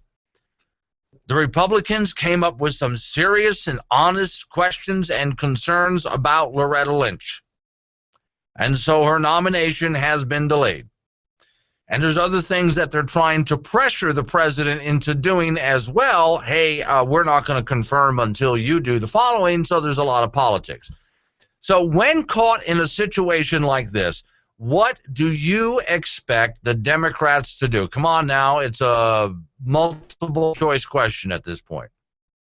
You expect them to A, play fair, B, use facts to build a case and present it to the American people because they understand that you're intelligent enough to make the decision for yourself about who's right or who's wrong. Or C, they're just going to throw out the race card to try to smear the Republicans. And, of course, they went right for the race card on this one. So putting her on the back of the bus. Great. All right, well, let's just read on here. Lynch was nominated last fall. Democrats are growing increasingly agitated over the holdup in confirming her, although they were in control of the Senate for some of the time. Well, they could have gotten her through a lot quickly. The Senate confirms these things. They could have gotten her through a lot quicker. But, well, okay, you blew it. Quote, Loretta Lynch, at the first African-American woman nominated to be Attorney General, is asked to sit on the back of the bus when it comes to the Senate calendar. That is unfair. It's unjust. It's beneath the decorum and dignity of the United States, and right away he has to throw out the race card. Well, has to sit on the back of the... Hey, hold on. The Attorney General before... Yeah. And let's not... what race was he? But, okay, let's go back, because you could say, well, the Democrats were in charge of that. All right, let's go back a little ways here. What about when we had other people like Condoleezza Rice was? You don't want to bring that up, do you? Well, no, she was in Department of Justice, I understand, but let's just go through the list of black Republicans that have been nominated by Republicans or black Democrats that have been confirmed by a Republican Senate. But that doesn't matter. They're going to throw out the gender card. They're going to throw out the race card. Anything they can to keep this thing moving. All right. Senate Majority Leader Mitch McConnell planned to vote on Lynch's nomination last week, but delayed it when the Senate was unable to finish work on a bill to combat human trafficking. That's a whole piece of legislation here. Quote, the Lynch nomination is next on the schedule. The only thing holding up that vote is the Democrats' filibuster of a bill. Oh, so according to Mitch McConnell, well, we wanted to get this bill first, and then we were going to do Loretta Lynch. This is what Mitch McConnell's saying. We were going to do this bill first, then we're going to do Loretta Lynch, and we would already have, gone ahead and voted on her. If you guys would get this bill passed, if you guys would make up your minds about this. Interesting how politics is played. But as soon as and whenever possible, they'll throw out the race card. Now, on that note, I told you that story to tell you this story. You've got to watch the video. Now, you have to be patient because it's a few minutes long, not too long, though. MSNBC. They're having a discussion. There's the host There's a commentator, Nancy Giles. There's Jay Smooth. That's his name. And they're having a conversation about race. Nancy Giles makes one of the most embarrassing mistakes I have ever seen a commentator, a liberal commentator on MSNBC make. And it had to do with race. And just so you know, full disclosure, she's a black woman. And she embarrassed herself when it came to race. You could even say that she is guilty of racism against another black person. Now, how's that possible? Hang on and I'll tell you. BoldRepublic.com. So, you turn the key in your car?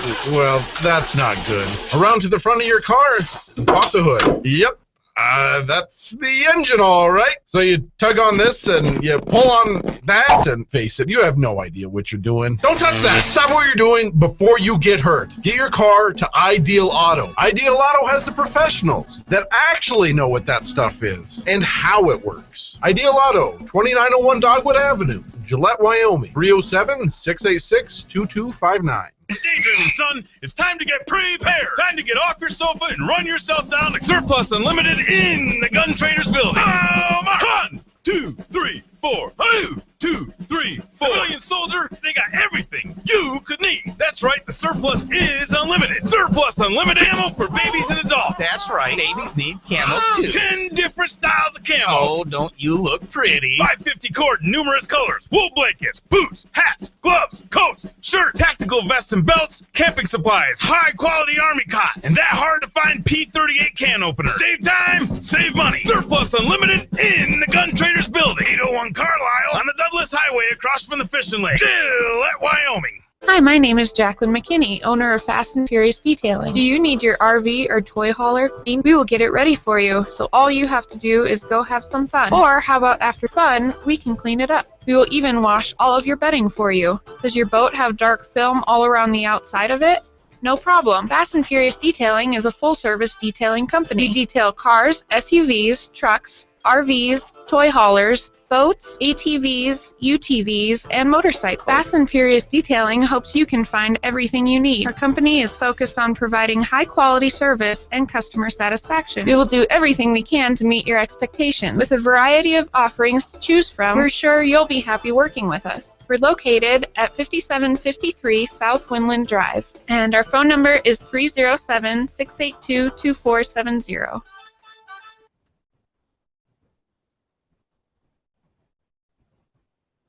Pool leagues, dart leagues.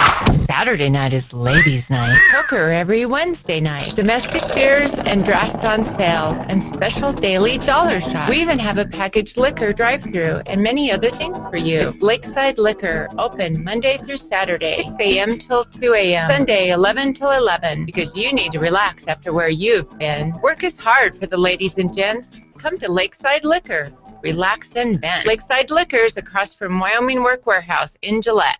Yeah, I know, Mom, but they offered me more money to produce Glenn's show now that it's syndicated. Sure, I know. Stocking shelves at Walmart at 2 a.m. has a heck of a lot more prestige than... Whoa, hang on, Mom. I'll be right back. Let's get back in there. Here's Glenn Woods. I know you're just... Come on, Mom, stop crying. I know you're just dying to hear this. You've probably been just salivating over this whole thing. How in the world could someone on MSNBC, a black woman on MSNBC, commit the crime of racism against another black person? And yeah, she committed the crime of racism against another black person. Here's the deal.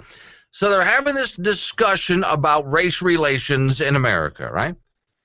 All right. And the commentator, Nancy Giles, on MSNBC, first of all, she cites a statistic, which is just nonsense, that supposedly since Barack Obama has been president of the United States, she says that the rise of right-wing racist groups has increased by, and it was some idiotic number like 700%, or there's something idiotic like that. The number isn't true because, well, the group that did it, of course, is a hardcore liberal group. That's the group that did the study. And they're counting organizations that are just patriotic organizations that have nothing to do with race, that really just want to balance the budget, stick to the Constitution, therefore your basic First and Second Amendment rights. And these groups by liberals are counted to be racist.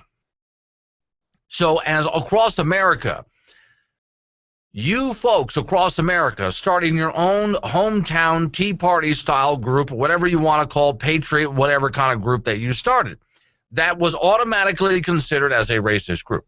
Okay, so Ms. Giles is sitting next to a gentleman as they discuss race relations, and they show a video that this gentleman, his name is Jay Smooth, they show a video that he's done.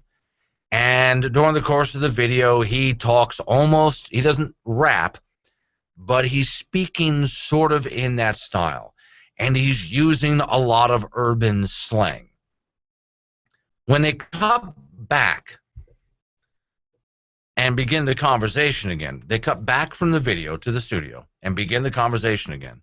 Miss Giles turns to him and says, well, I just find it really interesting that, during that whole video that you did there, I mean, you started talking like you were down with it. I mean, you started using language from the hood, like you were just down with the struggle there. I mean, and he says, well, that's just who I am. Oh, but I mean, you were really getting ghetto with your language there. Yeah, I'm a black man. Now, for those people watching on the video stream, take a look. Okay, so this gentleman, looks like a very light-skinned, if he's a black man, which he says he is, and I believe him, a very light-skinned black man. Okay, well, embarrassed the hell out of her. She immediately started stammering and it was just funny as hell to me. I just couldn't get over it. But she starts picking on him because she thinks he's acting all racist. You're not supposed to act like you're from the hood, like you're getting all ghetto. Well, I am. In fact, I'm a black man. I just happen to be very light-skinned. That's all. So can we say that this woman, a commentator on MSNBC, is guilty of racism against another black person? Now, I just want you to picture for a minute, though. I mean, what if I had done that, what she had done? I had done that to somebody who was a black person. I would be accused of racism. So wouldn't she be? She was really embarrassed. And you should see her try to talk her way out of it. If you have a chance, go to boldrepublic.com, go to my Daily Outrage page, and you'll see the picture of those two, and just click on the story and watch the video. Couple minutes of setup for the discussion, and off they go. Let me get back to the point that she was trying to make. That she's just pulling numbers out of thin air on this. That somehow or other, hundreds of radical racist groups have popped up since Obama has become president just because they hate a black man in the White House. This is the same thing with the whole Loretta Lynch thing being nominated for the Department of Justice, because her nomination has been delayed. Right away, what does that mean? Well, obviously, if it's been delayed, it's because, well, you're just shoving her to the back of the bus, that's all. As fast as they can throw out the race card, they throw out the race card. Interesting, Black Lives Matter is the chant you're hearing now. But when the police stand up and say, well, you know, blue lives matter, meaning police officers wearing blue, blue lives matter, they get mad as hell. Now, could somebody please explain to me how that works? All right. Dan's taking a couple of phone calls here. Dan, affiliate stations have to step into their breaks and make some money. I'll take those calls right on the other side if they're willing to hang out a couple of minutes.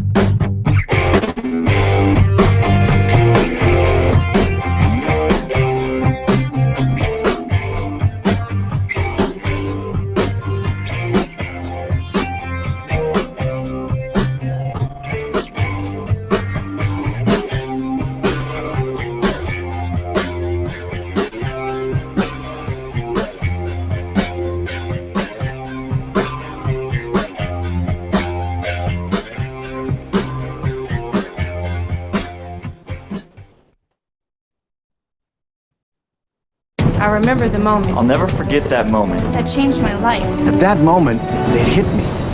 This is why I joined the Guard. We're soldiers, always ready to protect our country. But we've also got communities. Family, friends, neighbors who count on us. I couldn't believe it. I just saved a life to somebody from my hometown.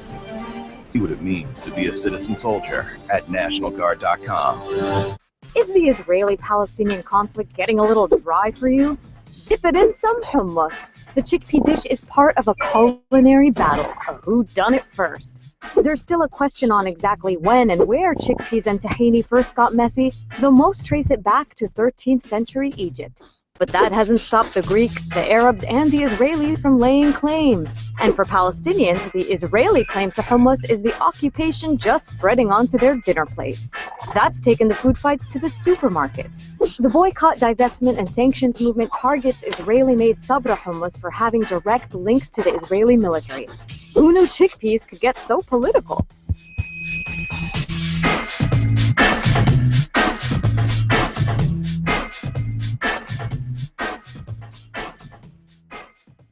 See that dollar bill in your back pocket?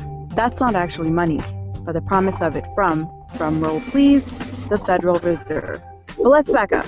The Fed was founded in 1913 to make sure American banks remained stable amidst any crisis.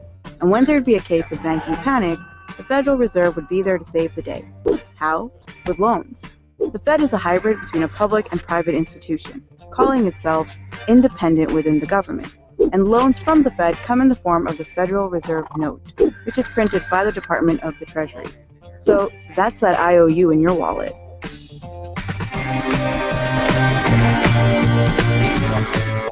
Life is all about perspective. You see a tropical holiday.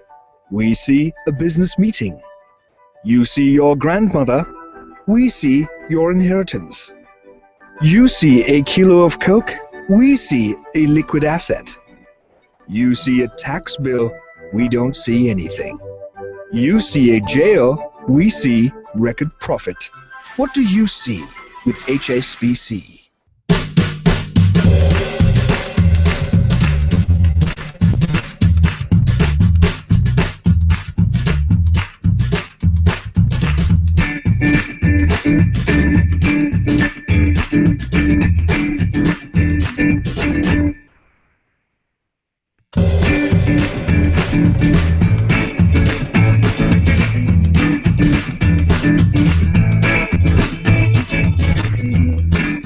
It's the Boulder Public Radio Show. My name is Glenn Woods. Thanks for joining me. You're not going to believe the phone call that I got just leading into the break. He wasn't going to hang on, but Duff was on the phone. Since I was talking about a commentator on MSNBC, he just wanted to remind me that it was okay to be a commentator. And no, Duff did not want to hang on through the break to tell me that in person. Don't blame you, Duff. Ooh. Hey, folks, here's an incentive to own a gun. Well, I like guns. I like the way they look. I like the shiny steel and the polished wood. I don't care if they're big or small. If they're for sale, hell, I want them all. I like guns. I like guns. I like guns. Let's head on over to Davenport. The attorney gives employees bonuses to carry guns. What, really? Story reads, this is from WQAD TV, Channel 8. For a little more than 4 years, Eric Poirier with Poirier Law in Davenport, Iowa, has given his employees an extra $50 a month if they get their permits to carry a gun. Wow.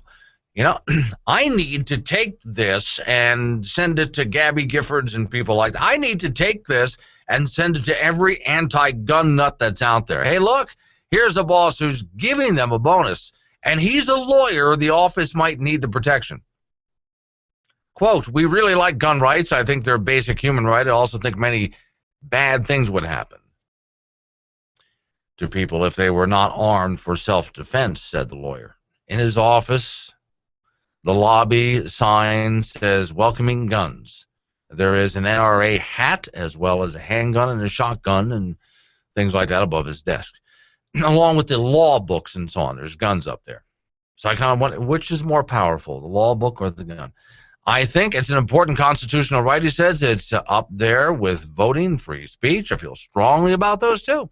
I don't think anybody disagrees with your voting rights or free speech rights. So I guess gun rights in this area, well, there's just no more that needs to be said. So, okay.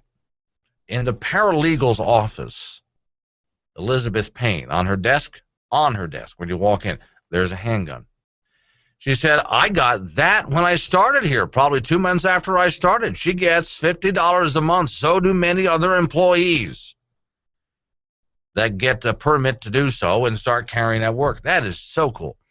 I decided, he said, the employees should have some incentive to carry, so, hey, why not pay them to do so? He's making extra money, why not? He said, I don't have a reason not to, and it's a protective thing. He said, I feel safe, much safer carrying it, and I know if something were to happen to me, I have a way to protect myself. Think about this also. How safe is that office? If somebody gets mad at the attorney and wants to go in there and end him, he's going to have to make it back through all those employees on the way out. Make it through all the employees to get to him, make it back. Oh, wow. Dangerous. You don't want to do that. A certified NRA instructor, the lawyer teaches gun safety classes after his office hours. He said, I would hate to have something happen to any employee. He said, gee, I told them about gun ownership. I should give them the training. He said, we've never had a problem in the office or anything, but I just, well, the world's a dangerous place, he says. So in the last few months, he's hired 3 new employees. In that time, there have been 2 office trips to the shooting range. A few employees have applied for their permits, so they're getting that extra little stipend there. Said, I don't think it really changes people's minds if they don't want to own a gun. So he's not saying they have to take the gun to work, but at least if they have the permit. He said, I've had employees who just didn't have any interest in owning a gun, but they have their permit. I would much rather, he said, have it and not need it than a day came when I needed it and didn't have it. Currently, he says, only one of his 9 employees is carrying at one point, he said, but all employees do have a permit to conceal carry. It's not a matter of just carrying a gun. It's a matter of gun safety, and lawfully we emphasize that here. So he wants gun safety. Now, I do like the fact that in the paralegal's office, there's just a gun sitting on her desk. So you're not going to walk in and see everybody walking around with a gun on their hip. But let's not, I got to remind you, though, of the restaurant that is in Colorado. I got to visit this restaurant one of these days, where all of they have just the most beautiful waitresses you've ever seen. It's a Colorado restaurant. And these waitresses all walk around with guns on their hips. And yes, they are loaded. And it has become a landmark. People go there. I'm sure the food is good. They go there just because they like the fact that there's a restaurant taking a stand like that. So everybody's walking around with a gun on their hips. I'm really impressed with the kinds of guns, because some of these young ladies just have something small up on the belt of their hip there. Some of these ladies, there's one in particular that carries an old Western style. She has an old Western style revolver that sits in an old Western style holster down on her leg. What's interesting to me, and for those guys that are watching on video right now, if you look at your computer screens, you can see there's a photograph of 4 of these ladies. One of them is the owner, and 3 of them are waitresses. And they're all standing there in front of the restaurant, hands on their hips. And every time I look at the picture, I think they're all so beautiful, each in a completely different way.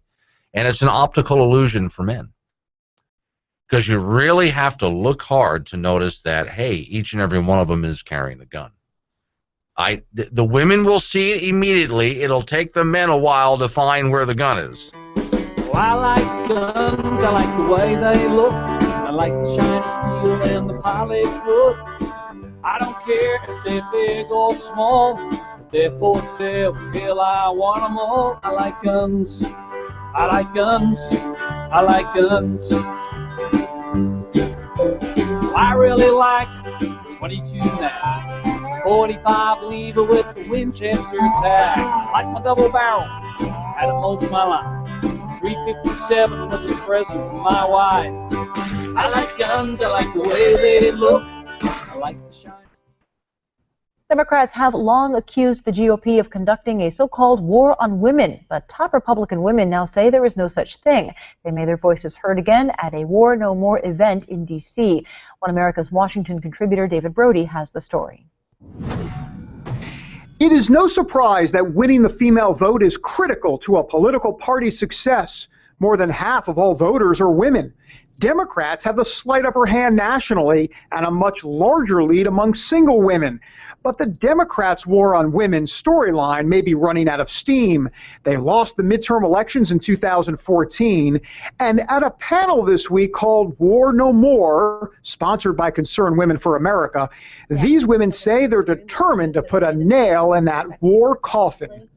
I really hope the female journalists going into the next 2 years, year and a half, really reject the 18th or 20th or 22nd assignment to do yet another story on the war on women just because Hillary Clinton is running for president. Carly Fiorina was on the panel too. She's thinking of running for president in 2016, and she told the audience that a conservative way to help women succeed in the workplace is to get rid of the system that rewards seniority with higher pay. That's because it's a system that typically benefits men over women. So if you want women to get ahead, if you want women to be valued, you have to pay them for what they contribute. And that means you have to focus on performance and merit and contribution. Republican women admit there's still plenty of work to be done, but conservative politicians like GOP leader Kathy McMorris Rodgers says Republicans are working on legislation that is female-friendly. We have a package of bills that is really focused on updating laws to reflect a 21st century workforce, and whether, it's for many of these laws, wage and hour laws, workplace laws, tax code was written at a different time, 1930s, 1940s, when a lot of women didn't work. It's still a war to be won, but Republican women here say communicating and presenting new information to women about conservative policies is a key step in the right direction. David Brody, One America News, Washington. Let's go inside the mind of a 10-year-old. I should have worn those earrings today. I like those earrings. Gabby has those awesome earrings. I need to ask her where she got those, but that's just what she would want me to do. I'll have Michaela ask her for me. Buckle up, Sarah. Yeah, but then Michaela will be like, why don't you just ask her yourself? That's just like Michaela. Sarah, buckle up. Michaela's such a great name. I wish I was called Michaela. There's like a dozen Sarahs in my class. Hey, we're not hitting the road until you buckle up, honey. Oh yeah, seatbelt. I forget sometimes because my brain is like busy, I wonder if there's pizza at school today. Sometimes it can be tough to get through to your kids, but it's not impossible. Always make sure they're wearing their seatbelts, even on short drives. Remember, you have the keys, you have the power. Never give up until they buckle up. A message from the National Highway Traffic Safety Administration and the Ad Council. Visit safercar.gov/kidsbuckleup for more information. The top 3 things that should outrage you about the Environmental Protection Agency. In case you haven't heard of the EPA, it's a really big government agency with a really big budget and an alarming messiah complex when it comes to advancing Big Green's agenda. Number 1, the EPA is hell-bent on raising the cost of electricity for your family. According to its own estimates, new regulations on coal-fired power plants could drive household electricity bills up by more than $1,000 a year. Oh, and these same regulations are predicted to kill off more than 600,000 jobs. Number 2, this bureaucratic government monster can't seem to keep track of its own employees or its own budget. Last year, the world discovered that John Beale, one of the EPA's climate policy experts, was actually an expert in defrauding America. Beale used little effort to convince his bosses, including current EPA Chief Gina McCarthy, that he was a CIA agent spy. We're not making this up, whose position required him to disappear for months on end while still remaining on the payroll. He ultimately cheated taxpayers out of almost $1 million. And number 3, The EPA, which should be a science-driven public service agency, is constantly getting in bed with agenda-driven environmental activists. In fact, this pillow talk has resulted in EPA talking points being taken directly from activist group materials.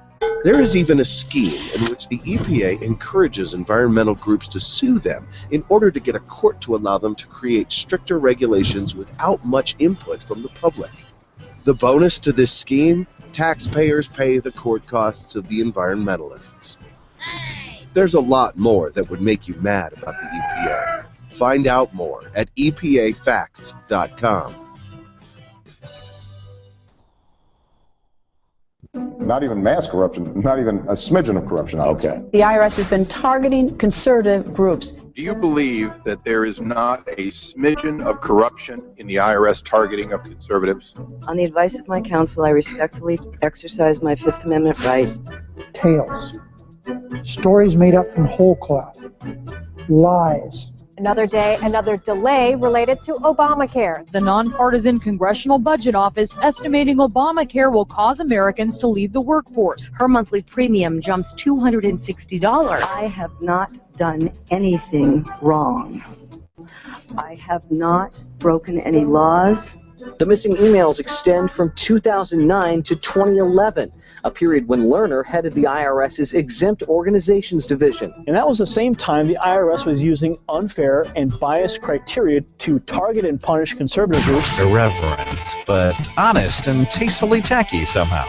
Here comes another hour of insensitivity training with Glenn Woods. All right, we got to talk some more income inequality here. And whatever you think that is, income inequality is a fraudulent term. I'll explain.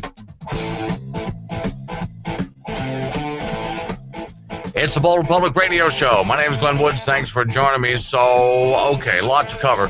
By the way, pretty much everything I talk about and a whole lot more you'll find it on my website, which is boldrepublic.com. Although nothing specifically about this, there's several stories on my website today which talked about income inequality. And it drove me nuts. And I thought, I've talked to you guys about this before, but we got to bring it up again here. Income inequality. I'm calling that a fraudulent term. Why? Okay, here's the myth. Remember Michael Moore said this? He said, quote, "We're not broke," said Michael Moore. There are trillions of dollars out there, but we've allowed it all to wind up in the hands of a few people. And so what he wants to do is take the money from those people, because that's not fair, and give it to other people in a redistribution of wealth, because that would be fair and equal. Remember, the President of the United States said, well, at some point, I think that you've earned enough money. And said, you know, I think when you spread the wealth around, it's a good thing. Okay. None of these people understand how economics works. And in some of the stories that I was going through today, I found several reporters referring to income inequality as a problem. It is not a problem. The term is a myth. All right, here's what I mean. First off, let's take a look at, because this should be basic economics 101 that you learn when you're in like high school or even middle school. It should be that basic, that simple. You should be even learning this principle when you're younger than that. Preschoolers should learn this principle that I'm about to tell you from before they even get into kindergarten. Because what do kids do oftentimes in the playground? That's not fair. He got more than me. That isn't fair. How come he got more than me? That's when you start teaching them this about equal and fair, and how things should not be. There should never be a redistribution of wealth. But okay, let me start. Why is a rich person rich? And what is money? Remember, I've told you this before. I've said it many times. Money is not the economy. Now remember that as I tell you this. Money is not the economy. The economy is what we create.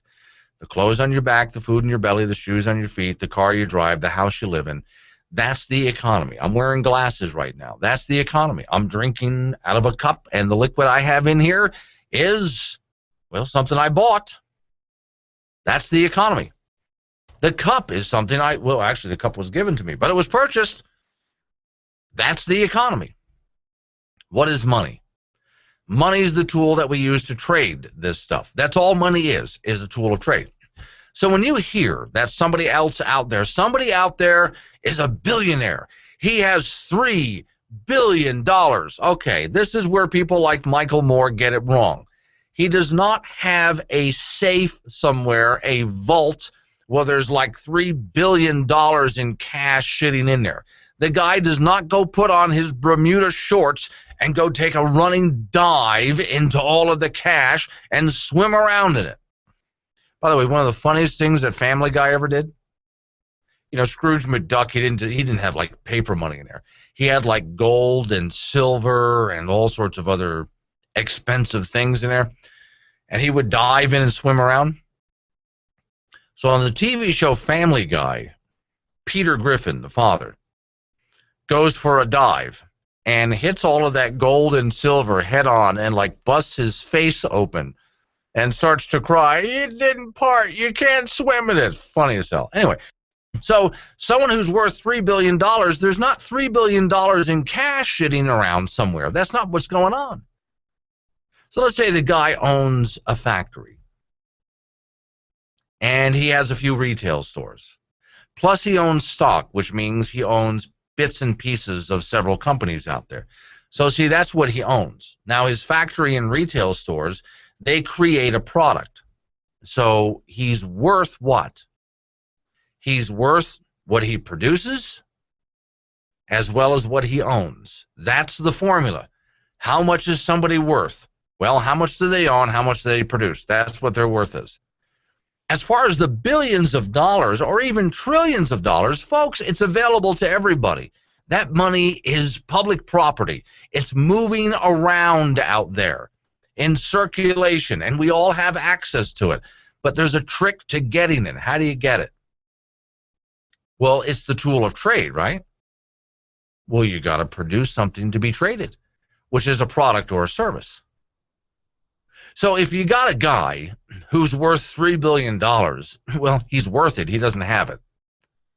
That's because he owns that much plus produces that much, which makes him worth that much. That's the formula. It's as simple as that.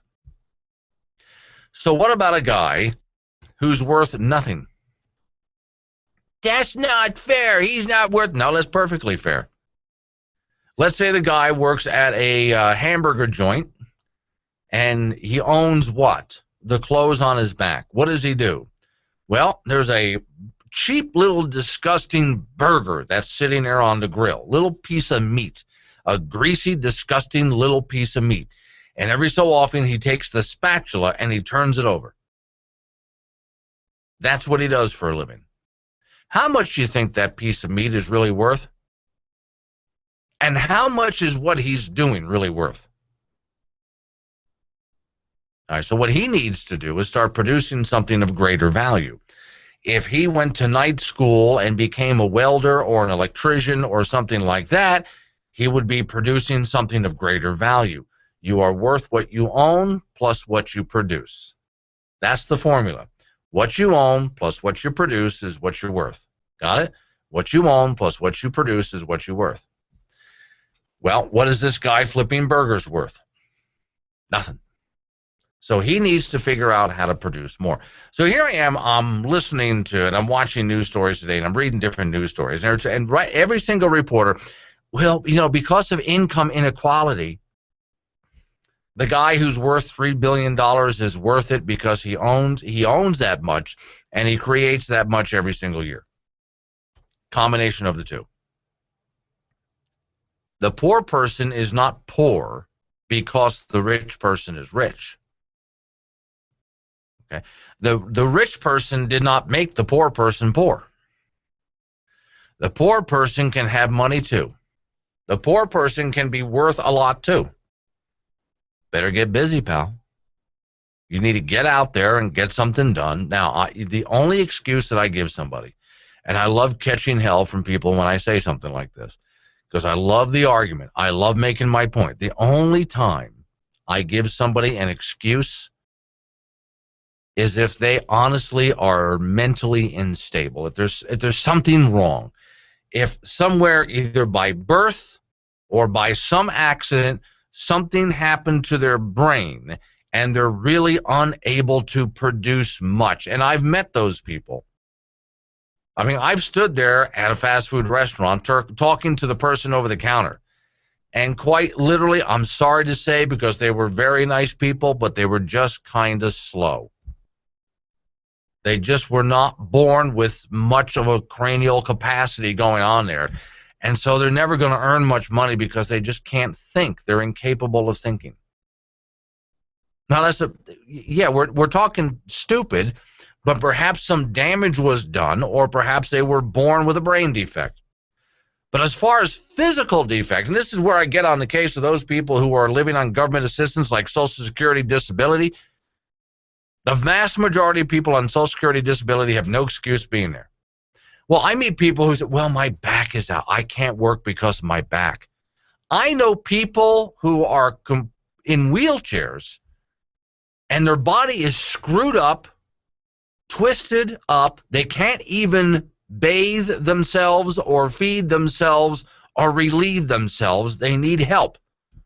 And yet they're successful business owners. So don't give me that as an excuse. It's your mind in this world.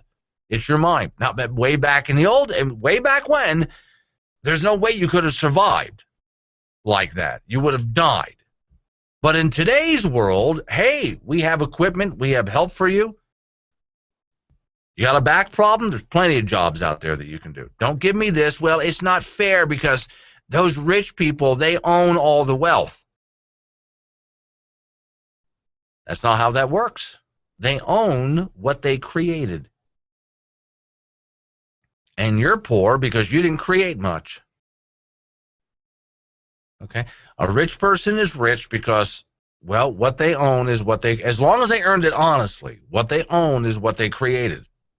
A poor person is poor because they're not creating anything. And yet, when you turn on the news today, when you read newspaper columns today, the people in the media keep pushing this idea of income inequality. Your government keeps pushing the idea of income inequality. And the only way to solve income inequality is to turn to the people who are producing and take it from them and give it to the poor. That doesn't solve the problem. You know, in fact, I heard an interesting story today while I was sort of researching this, because it got me curious, and I started looking at something. I stumbled across something. I didn't know this. I'm forgetting the name brand of shoes. But there's a company out there. I always thought this was the neatest thing. And I'm not saying these are bad people. These are good people, but there's unintended consequences. It's a very simple shoe. It's got a white sole bottom, and it has a cloth top. Simple. And beautiful cloth tops, all sorts of different colors and patterns and so on. You buy a pair, they will send a pair of shoes to some poor kid in Africa that doesn't have any shoes. That sounds great, doesn't it? Buy a pair of shoes, and they'll give some poor kid in Africa a pair of shoes. And so their sales went through the roof with all sorts of people saying, this is a great idea. We're going to help kids in Africa that don't have shoes. I buy a pair, they give a pair just like it to some kid in Africa that doesn't have shoes. Well, somebody in Africa, in one of those countries receiving the shoes, stumbled across something that was kind of shocking. He wasn't looking for this, he just stumbled across it. There's a lot of shoemakers in these towns in Africa who are out of business. They used to make a living and feed their families making shoes. But they're out of business now because all these free shoes were arriving from America from people who really meant well, who intended to help people that were in need. Whoops. Wow, it just screwed everything up, didn't it? I'm not saying the shoe manufacturers are bad people. Those people who bought the shoes are well-intentioned. Everybody's well-intentioned. But now that you've learned the unintended consequences, maybe you want to try something else. People in Africa are not poor because America is rich. That's just simply not how that works. And taking money from people in America and sending it to people in Africa is not going to solve the problem. The problem is a matter of production. Okay? What is your worth? You are worth what you own plus what you produce every year. That equals your worth. So the whole idea of income inequality as a problem is a fallacy, really. I think it's probably the best word to use here. It's a fallacy. But it comes from people who don't understand basic economics and don't even understand what money is. Glenn Woods, OldRepublic.com. Are you looking for employment in the energy industry? True Companies are hiring. The True Companies consists of several companies in the oil, gas, transportation, and agricultural business. Black Hills Trucking is currently hiring mechanics in Gillette and Casper, Wyoming. Belfouche Pipeline Company is currently hiring gaugers in Gillette, Wyoming, and North Dakota areas, roustabouts in Wyoming, and pipeline controllers in Casper, Wyoming. These are full-time positions with competitive salary, 100% funded profit-sharing plan, vacation, life insurance, family health, tuition, reimbursement, 401k, employer match, safety awards, and incentives. Must be able to pass an employment drug screening. You can view all current positions at truecosts.com. That's TRUECOS.com.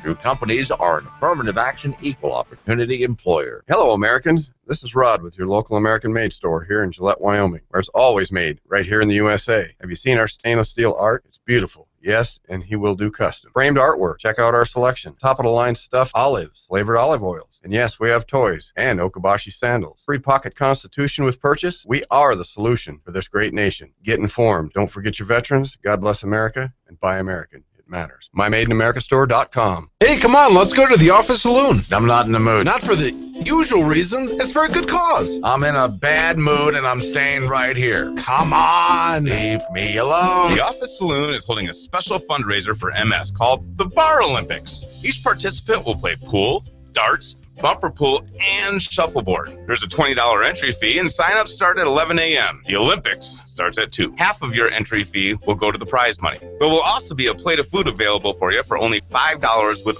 all of those proceeds going to the National MS Foundation. The Bar Olympics at the Office Saloon will take place Saturday, March 21st, so join us for the Bar Olympics and raising money for MS. Always a great cause. There, you having a good time now? You know, I was in a perfectly good bad mood until you came and ruined it. I'm good at that.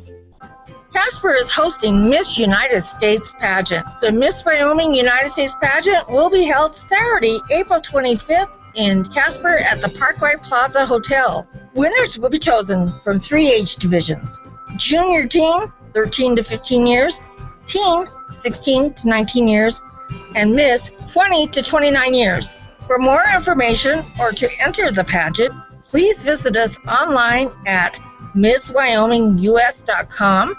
Applications are due March 25th, or call Georgia at 307-797-3186. Howdy, folks. This is Swede from Swede Specialties here in Gillette, and I'm here today with Mr. Wimpy. Mr. Wimpy, have you ever tried a home-brewed beer? Oh, no, I only like Wimpy beer. Would you like to try a home-brewed beer, Mr. Wimpy? Well, okay, but just a sip. It looks kind of dark. Just close your eyes and try it. Whoa. Well, Mr. Wimpy, what do you think of homebrew? Now that's real beer, Pilgrim. Well, give Swede a call, 307-686-0588, or go to SwedeSpecialties.com. Jenkins! Yes, sir, yes, sir. Jenkins, how's that project to build the new computer system coming along? Oh, just fine, sir. Just fine? Yes, sir. We are way ahead of schedule. You are? Yes, sir, and under budget. Under? Sir, we're going to save our client a lot of money. Good God, man. And all systems are working perfectly as designed, sir. But why would you do that? I don't understand, sir. I thought you would be pleased. Son, it's a government project. Oh, dear Lord! I wish you had said so. They are going to be really pissed off beyond belief, Jenkins. Right, sir. I'll get right out there and screw everything up. Attaboy. And I'm sure it'll cost double the budget to make a mess of it all. Now you're talking spare no expense. No, sir. Never with the taxpayers' money. So, yes, Glenn is pro-gun, but we only let him have one bullet, and he can keep it in his pocket. Sound familiar? Inside that man's body is a little child calling out for help. Let's get back in there. Here's Glenn Woods. All the stuff I find when I'm surfing around. You guys are listening to those fine commercial sponsors out there. You remember the story? Some of you haven't heard the story. I'm going to have to get you up to date. Mustang Ranch, Nevada. It's a house of prostitution. They owe the IRS a lot of money. Got it? Okay.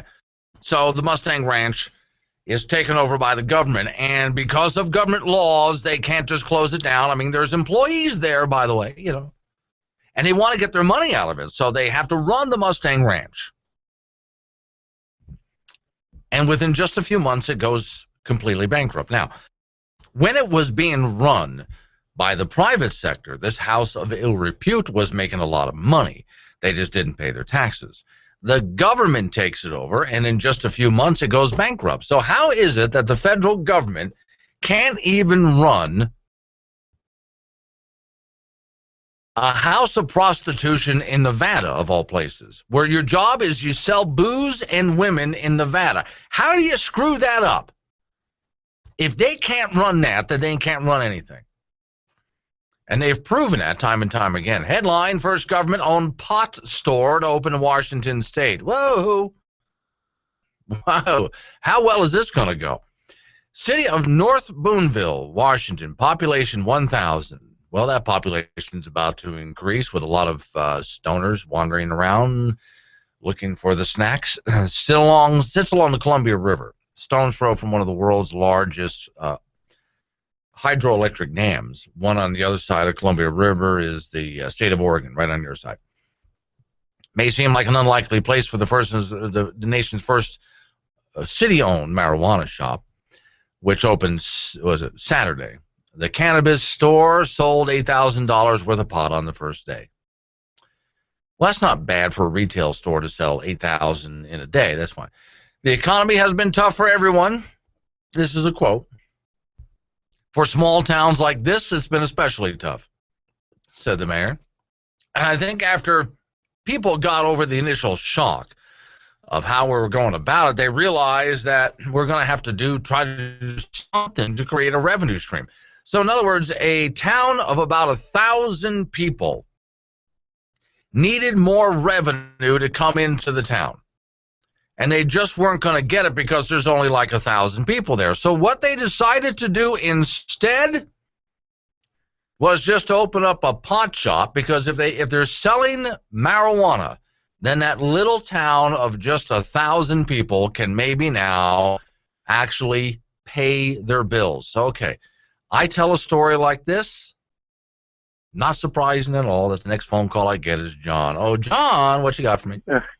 Well, I don't want to interrupt your train of thought, so I'll be quick, but you got your geography wrong. You said it was a stone's throw from the river. I think you meant to say it was a stoner's throw from the river. That's it. Well, yeah, but that's a problem, though, John, because if the guy is stoned, you know, it's much harder to throw dead weight. So it's closer to the river than we thought. That's exactly right. This is more like a creek. Yeah, there you go. Okay. Thank All you. right. Thanks for calling. Appreciate it. Well, he has got a point there, yeah. But if the guy's dead weight, if he's stoned and he's dead weight, you're not just going to pick him up and haul him across the river like that. So I reject the whole idea that it's a river. But okay, now this is going to set an interesting little precedent here, folks. This is what's going to happen now. Because they're looking at this. If the government owns the shop, then they don't even, I mean, if a privately owned pot shop had opened up, they could have just taxed it. But instead, this is a city-owned pot shop. And so they're going to take the money and use it to fund the city. Any kind of revenue stream that they can. All right, now, my question is, this is not a federally owned pot shop. If this was federally owned, they would be out of business in the next 2 months. I would even go so far as to say if it was state-owned. So I wonder, since it's a city-owned pot shop, and what an interesting way to collect taxes. Now think about it this way. Forget the marijuana for a second. What an interesting way for your government to raise money so it can run the business of government. Open up a retail store and have to compete in the open marketplace instead of raising taxes. That's an interesting approach.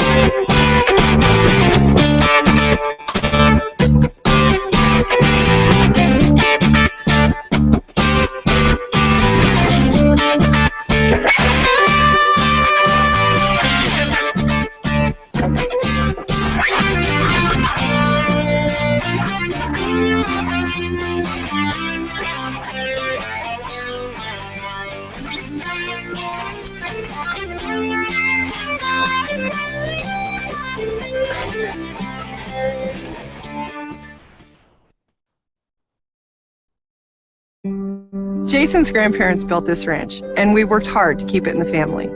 So we do our best to protect what's ours. With all the stories out there, some people were surprised that we allowed fracking on our land. But we talked with experts and learned the facts about drilling for oil and natural gas. And guess what? It's safe. Safe for our land, our water, and the air. When you know the facts, you understand why we need this now and for the future. Learn the facts at energyfromshale.org. My name is John McPhail. I'm from Collins, Mississippi. My name's John Ambrose from Riverhead, Long Island. My name's Chad Todd. I'm from Garrison, Texas, and I helped build this pipeline. I'm from Cow Island, Louisiana, and I helped build this pipeline. We started a job. My name is Derek Thomas. A job to bring energy security to the United States. My name is Mark Ortega. Over 4,800 workers completed the Gulf Coast pipeline, and 9,000 more want to finish what we started.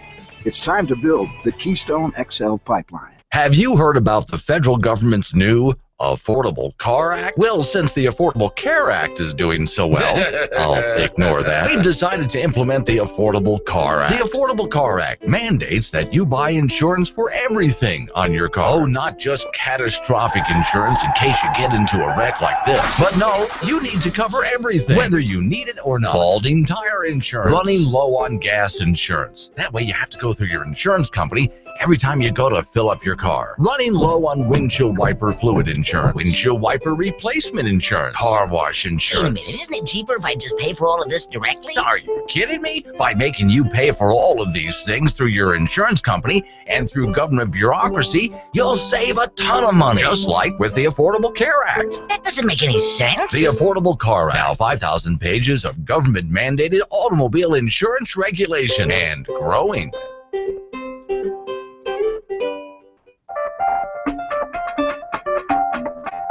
The coal we have here in America, it keeps America's energy secure. We have an abundance of coal here in the United States. We don't have to go outside our own country to get it. In the Powder River Basin alone, we have 100 billion tons of coal that we can mine. In a square mile, there's 80 million tons of coal. All the mines combined here in the Powder River Basin, we're only doing 6 to 7 miles a year. We have reserves for years and years and years to keep America full of energy. My older brother's in Afghanistan doing his part to take care of national security, to take care of his kids and my kids and everybody. Let's say goodbye. Say goodbye. So we're doing everything we can here in Wyoming to strengthen the country too. What I'm doing here is by no means, I don't put it in any level what he's doing over there. But if I can make America stronger and better and make it better for Americans by giving them clean, efficient, low-priced energy, then I'm doing my part. I'm making America better. So let's see what happens if I just go ahead and call the offices of the NSA. That's odd. Hello, Glenn. This is the NSA. I was just going to call us? Right. We heard. Well, this can't possibly get any creepier. We thought we would save you the trouble of looking the number up, sir. By the way, you shouldn't wear that color of shirt on camera. I look fine on camera. No, sir. I mean our camera. And it just got creepy. By the way, we found that email you were looking for this morning. How did you... Oh, right. Just trying to be helpful, sir. You know our motto. Let me guess. NSA, watching you every step of the way. Cradle to the grave, sir, and beyond.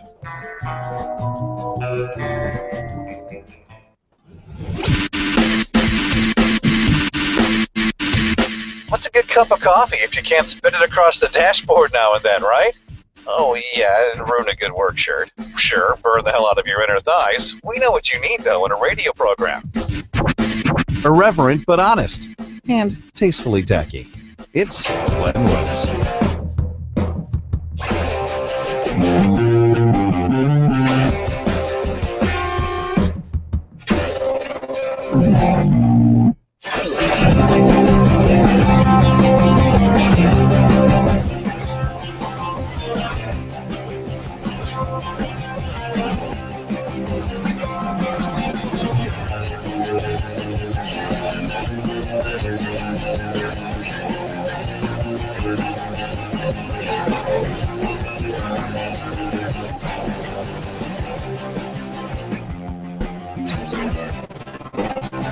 It's the Bold Public Radio Show, last half hour-ish or so of the program. My name is Glenn Woods. Thanks for joining me. So, okay. President Obama went to Harvard University. By the way, you have to say it that way. You can't say Harvard. It's Harvard University. And he got a law degree or something. And he also taught the Constitution and so on. Well, his professor has a problem with the president and the law. Interesting. Okay, well, here's the story. Obama, and this is just a headline now. We'll get into it. Obama's law school professor says the EPA is burning the Constitution. President Obama has found himself at odds with his own law school mentor, says the story, over the Environmental Protection Agency. Lawrence Tribe, now he's a liberal constitutional scholar at Harvard University, told House lawmakers the EPA CO2 regulations are tearing the Constitution apart. Quote, let me know if this sounds familiar. Because to me, well, we've been talking about this for how long now? EPA possesses only the authority granted to it by the Constitution. He told the lawmakers. Obama's former professor told lawmakers on Tuesday. It's gambit here, he says, it raises serious questions under the separation of powers because the EPA, he says, attempting to exercise lawmaking power. No, they are exercising lawmaking power that belongs to Congress and judicial power that belongs to the federal courts. Exactly. I've been screaming that into this microphone for years. Burning the Constitution, he says, should not be part of our national energy policy. Tribe, along with several other legal and energy experts, appeared before Congress Tuesday to give testimony on the EPA's Clean Power Plan. So Obama's old college professor was speaking before Congress when he said this. The agency planned to cut carbon dioxide emissions from new and existing power plants. Well, he told lawmakers it's unconstitutional. Outside the agency's authority. They're just giving themselves that power. He says the EPA is attempting a unconstitutional trifecta, usurping what we've set up here in the United States, usurping the system of the United States, in other words. The states, Congress, and the federal courts all at once.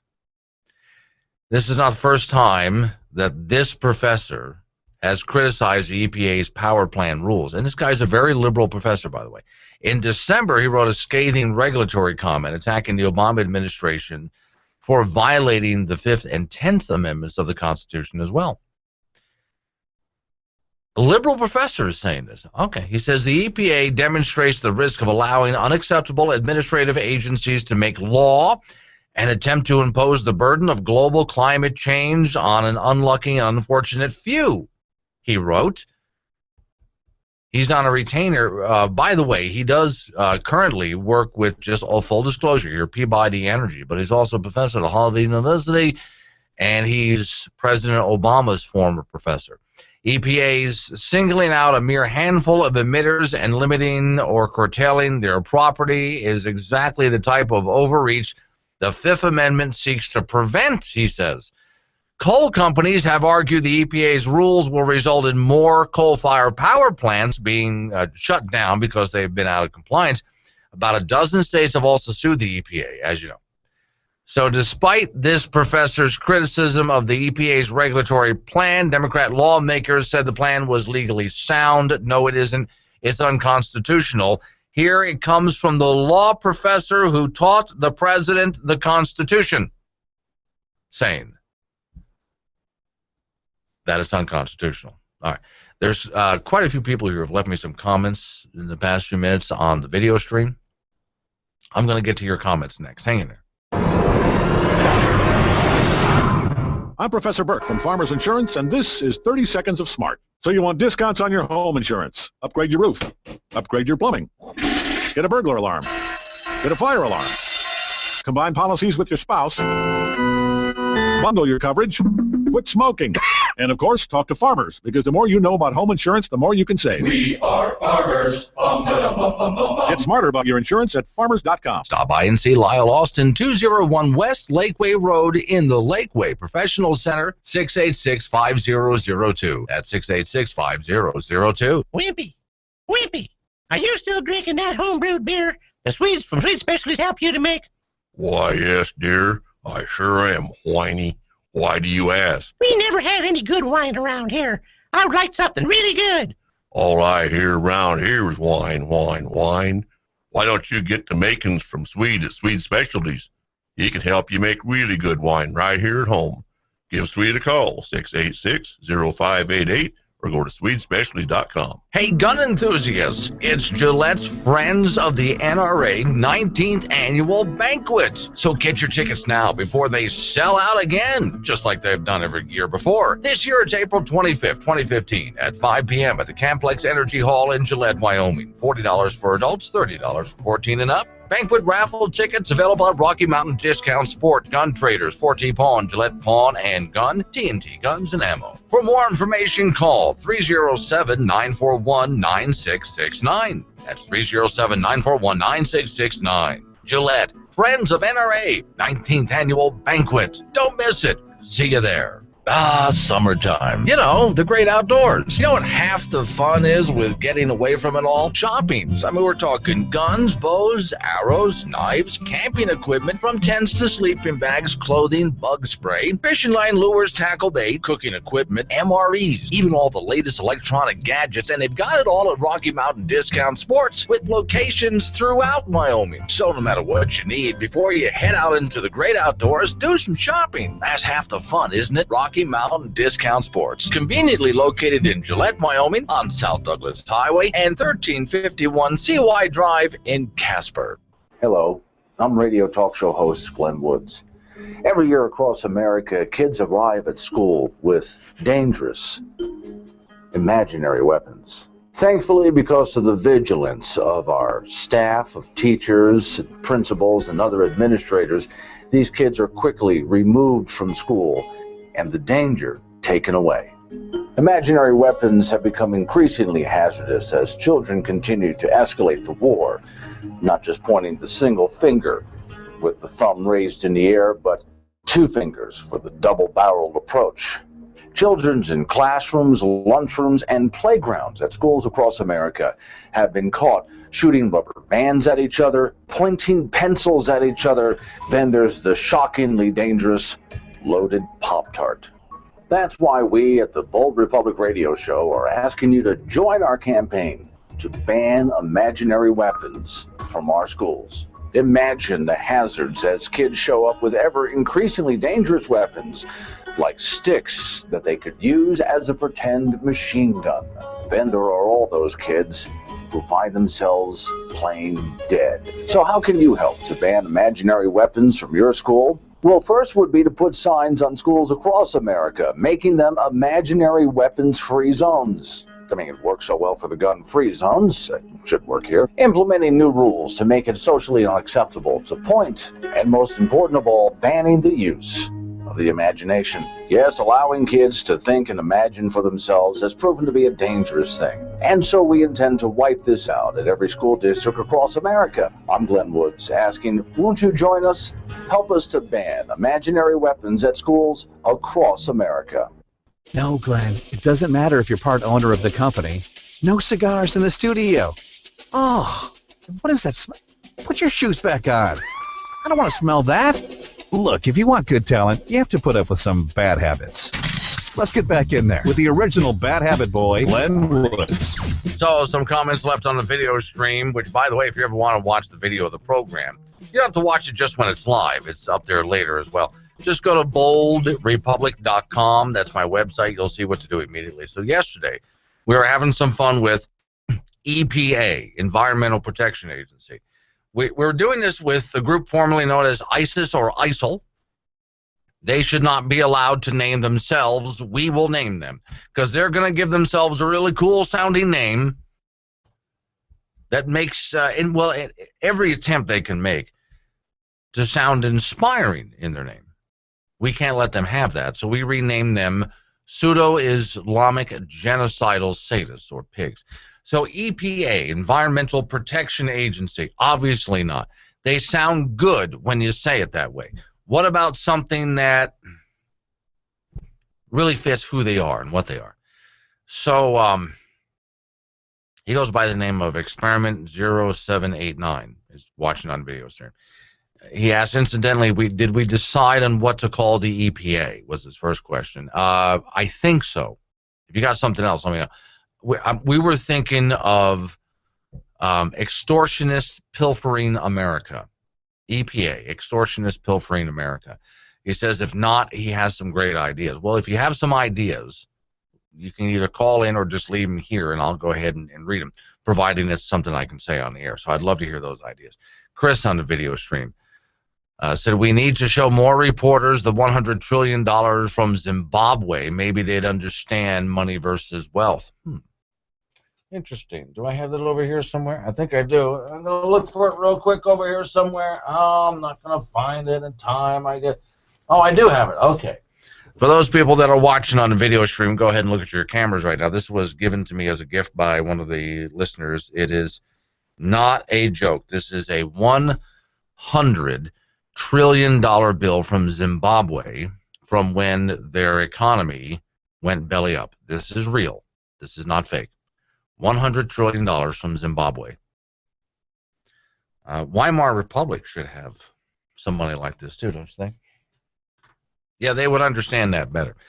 Chris also said I also ticked off a former college roommate when he was ripping on wealthy people, and I honestly said I'd like to be a member of the 1%. You know, it's not a bad thing to aspire to, not just because it shows how well you've done, Chris, how smart you are, but think about it. As long as you've done it honestly. But think about it this way. All right, let's take a guy who's worth, I'm going to pick a number, $5 billion. In order for him to be worth that much money, he had to create billionaires around him. You think he didn't do it alone? He has a corporation, or maybe several. So he has billionaires around him that got rich because of his great idea and his leadership. Next, there are millionaires around him, millionaires around those billionaires, and they are part of the support staff that are getting rich. Then there's people just earning six-figure incomes. Then there's average employees. Think of all the people who are not just making a living, but becoming wealthy because that billionaire is wealthy. In order to become that rich, he had to hire that. How many employees? Across the country, around the world. So, you know, I get a kick out of when I hear the Democrats say, you didn't build that. Well, certainly you did have help. In order for a person to be a member of the 1%, he had to bring a whole lot of people along with him. So, and I get a kick out of when they say, well, if you're that rich, you need to give something back. He does give something. The rich guy that's worth $5 billion gives something back every day. Before he's even paid his taxes, he's given something back. The community now has roads that are paved, schools. Pardon me, I had to sneeze. Schools. They now have a fire department, a police station. How much has he funded? Homes. People are living in homes. People have funded their retirements. People have funded their kids' education. All because this rich guy built this big company and had to hire all of these employees. And then they turn and say, well, you need to give something back. Tell me where he didn't give something back.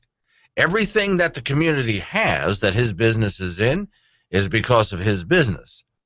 So explain to me, I'd really like to know how he's not giving something back People hate Walmart. Honestly, I don't understand why. Besides providing all of those jobs and taxes, do you know how much money Walmart donates and how much material Walmart donates every single year?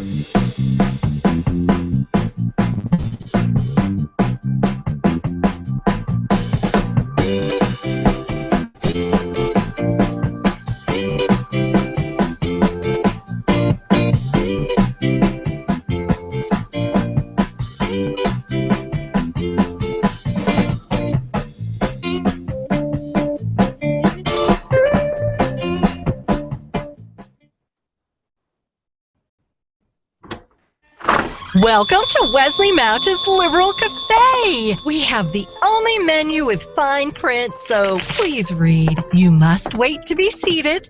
You cannot choose your own seat because you do not know where is best for you. Seating is arranged to best obtain the appearance of diversity and tolerance. Before you order, please fill out this form showing that you understand our sexual harassment policies. Notice that all of our staff represents an equal share of gender, race, and sexual preferences. In order to achieve this level of fairness, we have more staff than we need. Please give them something to do. You can look at the menu, but your order will be made for you because you do not know what is best for you. Menu in English upon request. The staff is paid no matter what, and all pay is equal to make it fair. Therefore, they have no incentive to work harder for you, so service sucks, and so does the food. Those who do not show up at the diner are sent bills for what they should have spent, and rather high bills for tips as well. When you tip, remember, quality of service does not matter. Tips are split up evenly between the waitresses to make it fair. Rich people who don't really eat in places like this are charged more and must pay for the meals of those who are less fortunate. They also must cover all tips, including their own and those who have not eaten yet but are assumed to be showing up soon. Since no one really wants to eat here, Wesley Mouch's Liberal Cafe is losing money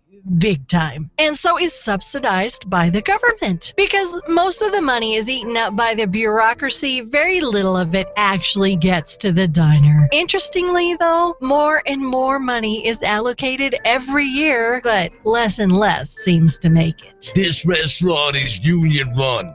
You will be back. We are not asking. Come visit the Liberal Cafe today. Either way, you're paying for it.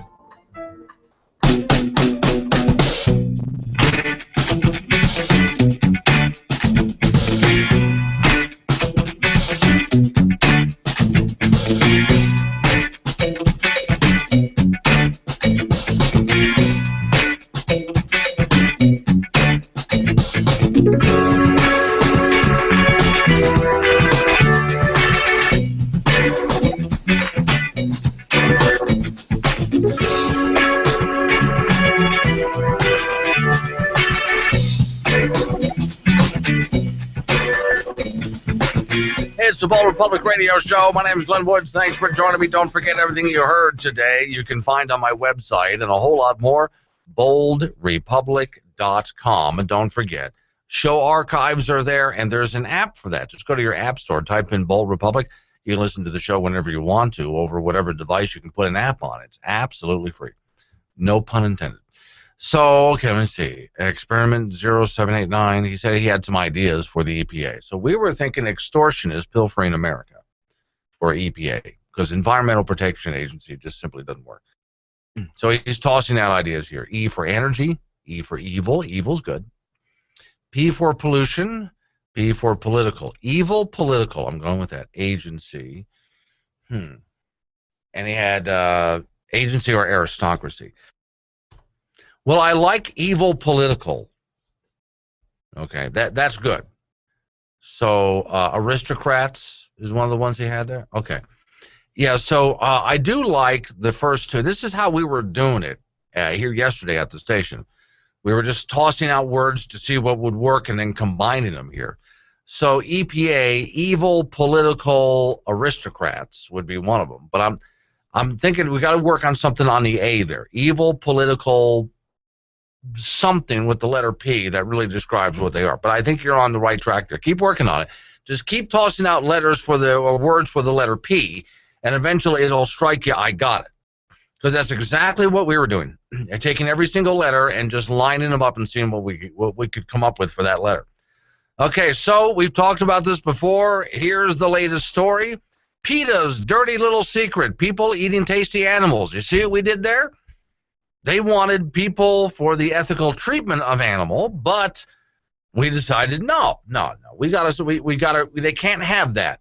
They can have PETA, but we get to call it what it is. People eating tasty animals. Do I still have that hat up here? I think. Yeah. Another gift from a radio, and I don't really wear caps unless it's really sunny out there, but I do have the PETA hat here. I just don't look good in hats. Yeah, it's just horrible. But I do have people eating tasty animal hat that somebody gave me. So all the gifts people give me. I just look stupid in baseball caps. So PETA's dirty little secret. Shelter puts down 80% of the animals in its care. Why are they still around? In a remarkable turn of events, Virginia legislators reportedly have to step up protecting animals from PETA, which ruins the animal shelter's headquarters on the banks of the St. Elizabeth River that euthanizes over, according to this story, 80% of the animals in its care. Virginia lawmakers so far found that it's abnormally high. I mean, if you're an animal, if you're a kitten and you wind up in a government shelter, you got a pretty good chance of being adopted out. The law will squeeze PETA, whose primary service to animals in Norfolk has not been adoption, but rather a quick end to the world. By the way, if you're thinking they then dispose of them humanely, no, they don't dispose of them humanely either. They just sort of take them out back and dump them, it's been found. Or in other dumpsters around the area. The bill put forward by Senator William Stanley Jr., Republican, Franklin in Virginia, passed a House of Delegates in a landslide 95-2 vote after the Senate had approved the measure 35-5, despite the fact that PETA hired lobbyists. So just because to kill the bill, just because lobbyists show up doesn't mean you have to listen to them. According to the Virginia Department of Agriculture, people eating tasty animals treatment of animals took in about 3,017 animals in 2014. Of these, a mere 162 were adopted, the rest dead. That's about 81%. Since in prior years, the rate has risen above 90% at times. Wow. PETA's killing record claims the organization has euthanized more than 33,000 animals since 1998. Now, it's just, quote here, it's just possible or impossible to consider that they are making an attempt to adopt animals out. They can't possibly be. Look, a couple of times in my life, I've had pets that I got from some adoption center. Because I think that's the way to go. You find some poor animal out there that's just had it rough, and you adopt them out. I think it's a great idea. But for love of God, if you have an animal that's been lost for a few days, and you have PETA operating your area, and yet they still walk, well, your animal's probably dead, but they still walk around with a holier-than-thou attitude. Where do they get off with? All right.